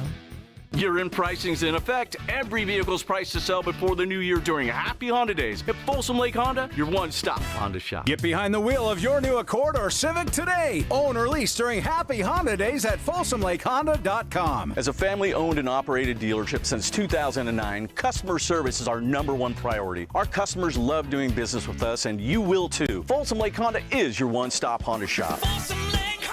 Visit us at FolsomLakeHonda.com. Your one-stop Honda shop. At InShape, we have a place for every kind of mover. The Sometimer, the early riser, the after-work grinder, the yogi, lifter, bodybuilder, walker, runner, swimmer, spinner, stretcher, rower, climber, jumper, dancer, boxer, sauna seeker, recoverer. Basically, if you walk, lift, stretch, or sweat, you belong at InShape. So whether it's your first time or your first time in a while, start the year strong and join today at InShape.com. Find a location nearest to you. Celebrate the new year in style with a new Honda from Stockton Honda. Whether you're shopping new or pre-owned, Stockton Honda has the selection and savings. With new Hondas in stock and ready to go, now is the time to save on your favorite Honda in person or online. CR-V, HR-V, Pilot, Accord, Civic, and Ridgeline. It's a new year with endless possibilities. Get the deals that make it easy to say yes. Upgrade and save today at Stockton Honda. Anytime, anywhere, it's all here. StocktonHonda.com. Guys, low energy, low drive, or strength not what it used to be? For many men, it's low testosterone. At Revive Men's Health Sacramento, start with a free T-check, exam, and consultation to get real answers. And this month only, qualified patients may receive 25% off testosterone replacement therapy. Call 916-619-3000 or visit ReviveMen'sHealth.com. Terms apply. Must medically qualify. It's time for the news of the day. The latest headlines, the biggest stories, hard-hitting analysis. Yeah, this is none of those things. And now, here's Carmichael Dave and Jason Ross. Hey, first crosstalk of 2026. Hey. Alan Stiles joins us. Alan, first question of 2026. Okay. Biggest change in your life for 2026, work-wise, go. I don't know, just take a guess. He's here, he's ready. Yeah, I would say new thing. If you thought I was raw and unfiltered before. Oh. Wait, what was it you said the other day? You were like, I was drinking in 25, but I'll be cooking in 26. No, what was in it? 2025, we simmered. We simmered. 2026, we cook. Yeah. Yeah, you get it. Are you going to leave any crumbs? Because that's what the kids say, apparently. I don't know that they. I think that's cooked gone. with no crumbs. I think that's done. But it was a thing. It was a thing? I think that was like 2023, though. So yeah. We're in 2026 now, gentlemen. Yeah. And what a time to be alive. It feels like just yesterday I walked in here for my first crosstalk. Oh. Dave looked at me very confused. confused. So these are the 2 times you've been on time. Yeah. Dave looked at me very confused, and 2027. And Jason, with his warm eyes, welcomed me. Can't turn him off. Dave was a little confused, and here we are. We have a long tradition of cross-talking on this station, and everybody participates now. But I would say, what?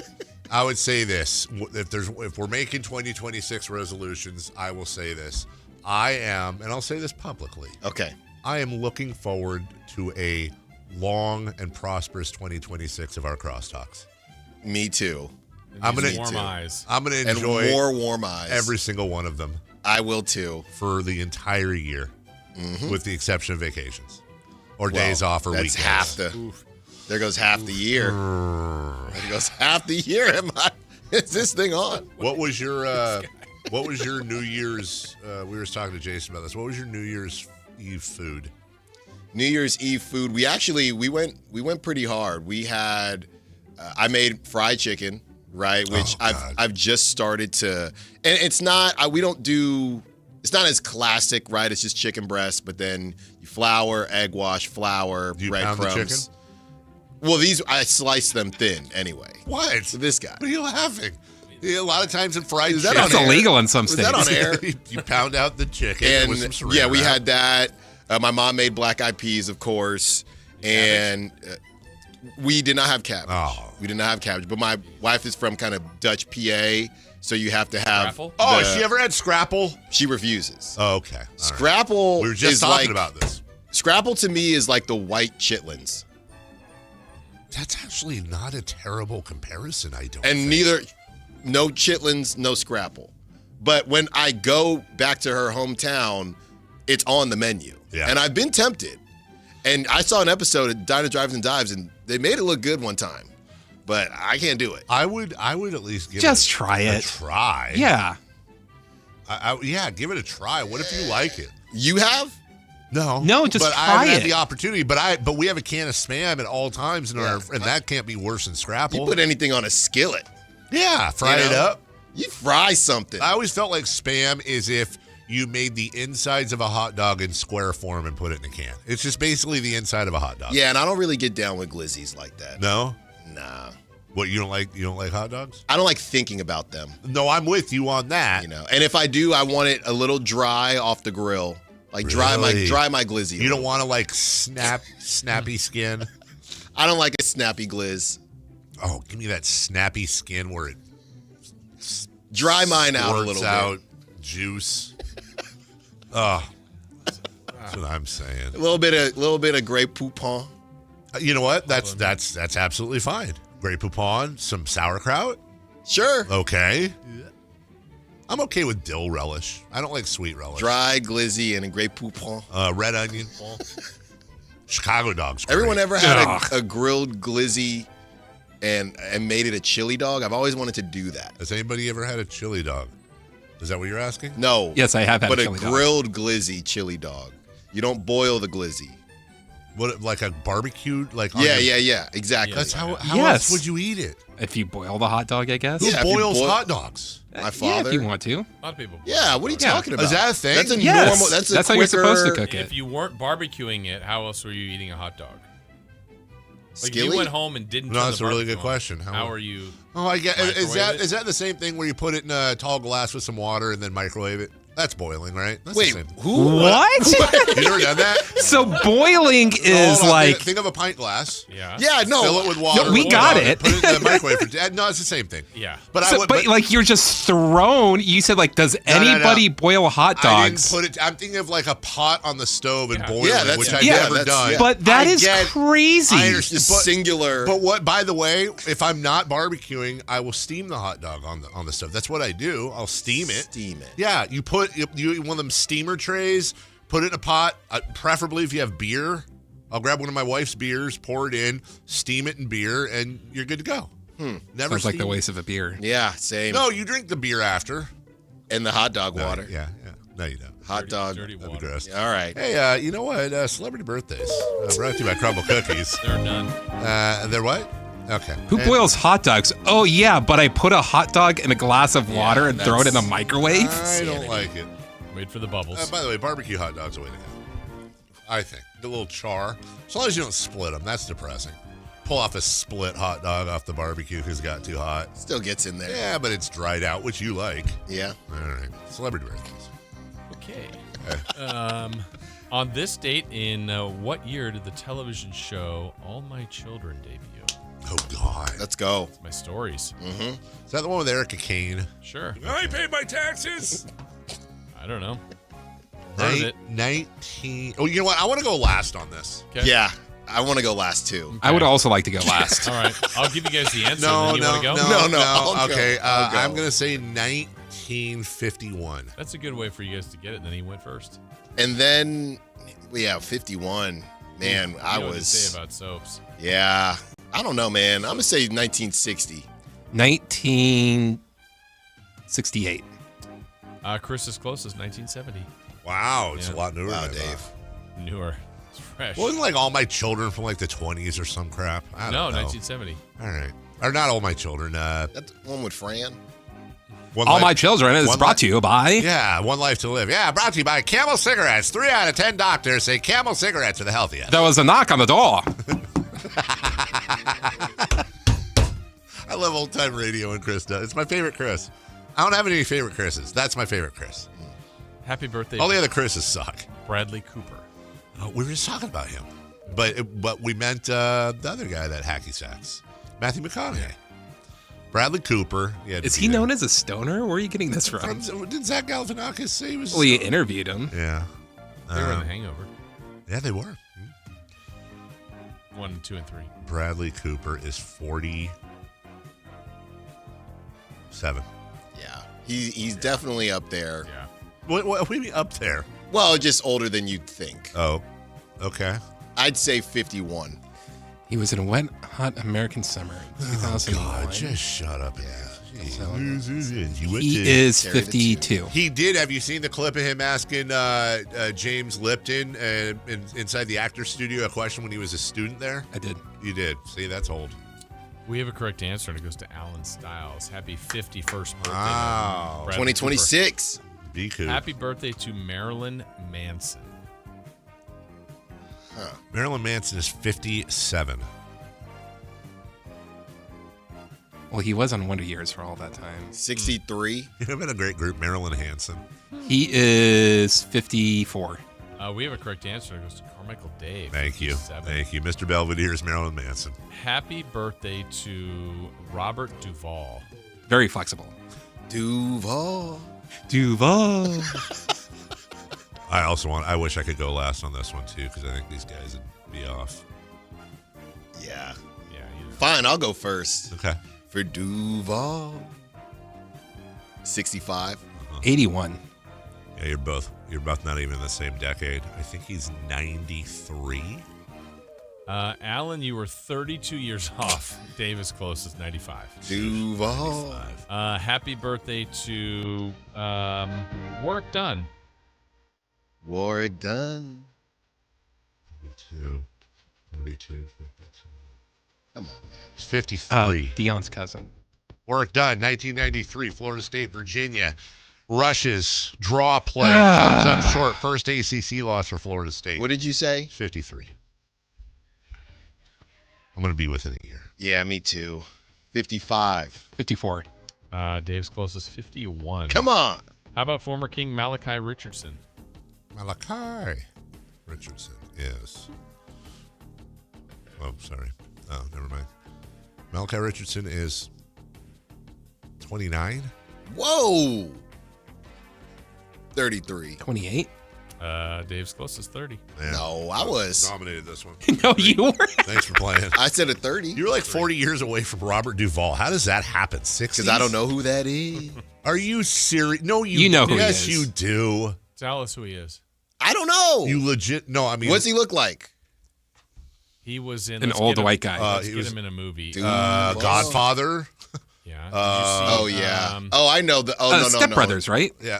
Oh, yeah. No, that's not him. Oh, yeah. No, I've seen him. He's been like the same age. Oh, my he's whole life. the grandpa in Secondhand Kicking and Lions? Screaming. Yeah, he's one of. Yeah. Yeah. He's one of the. Yeah. Most underrated Robert Duvall movie, Secondhand Kicking and Lions. Screaming. Secondhand Lions with Michael Caine. No, Yeah. you're wrong. Jack If Reacher, you haven't seen it, watch it. Yeah, I know him.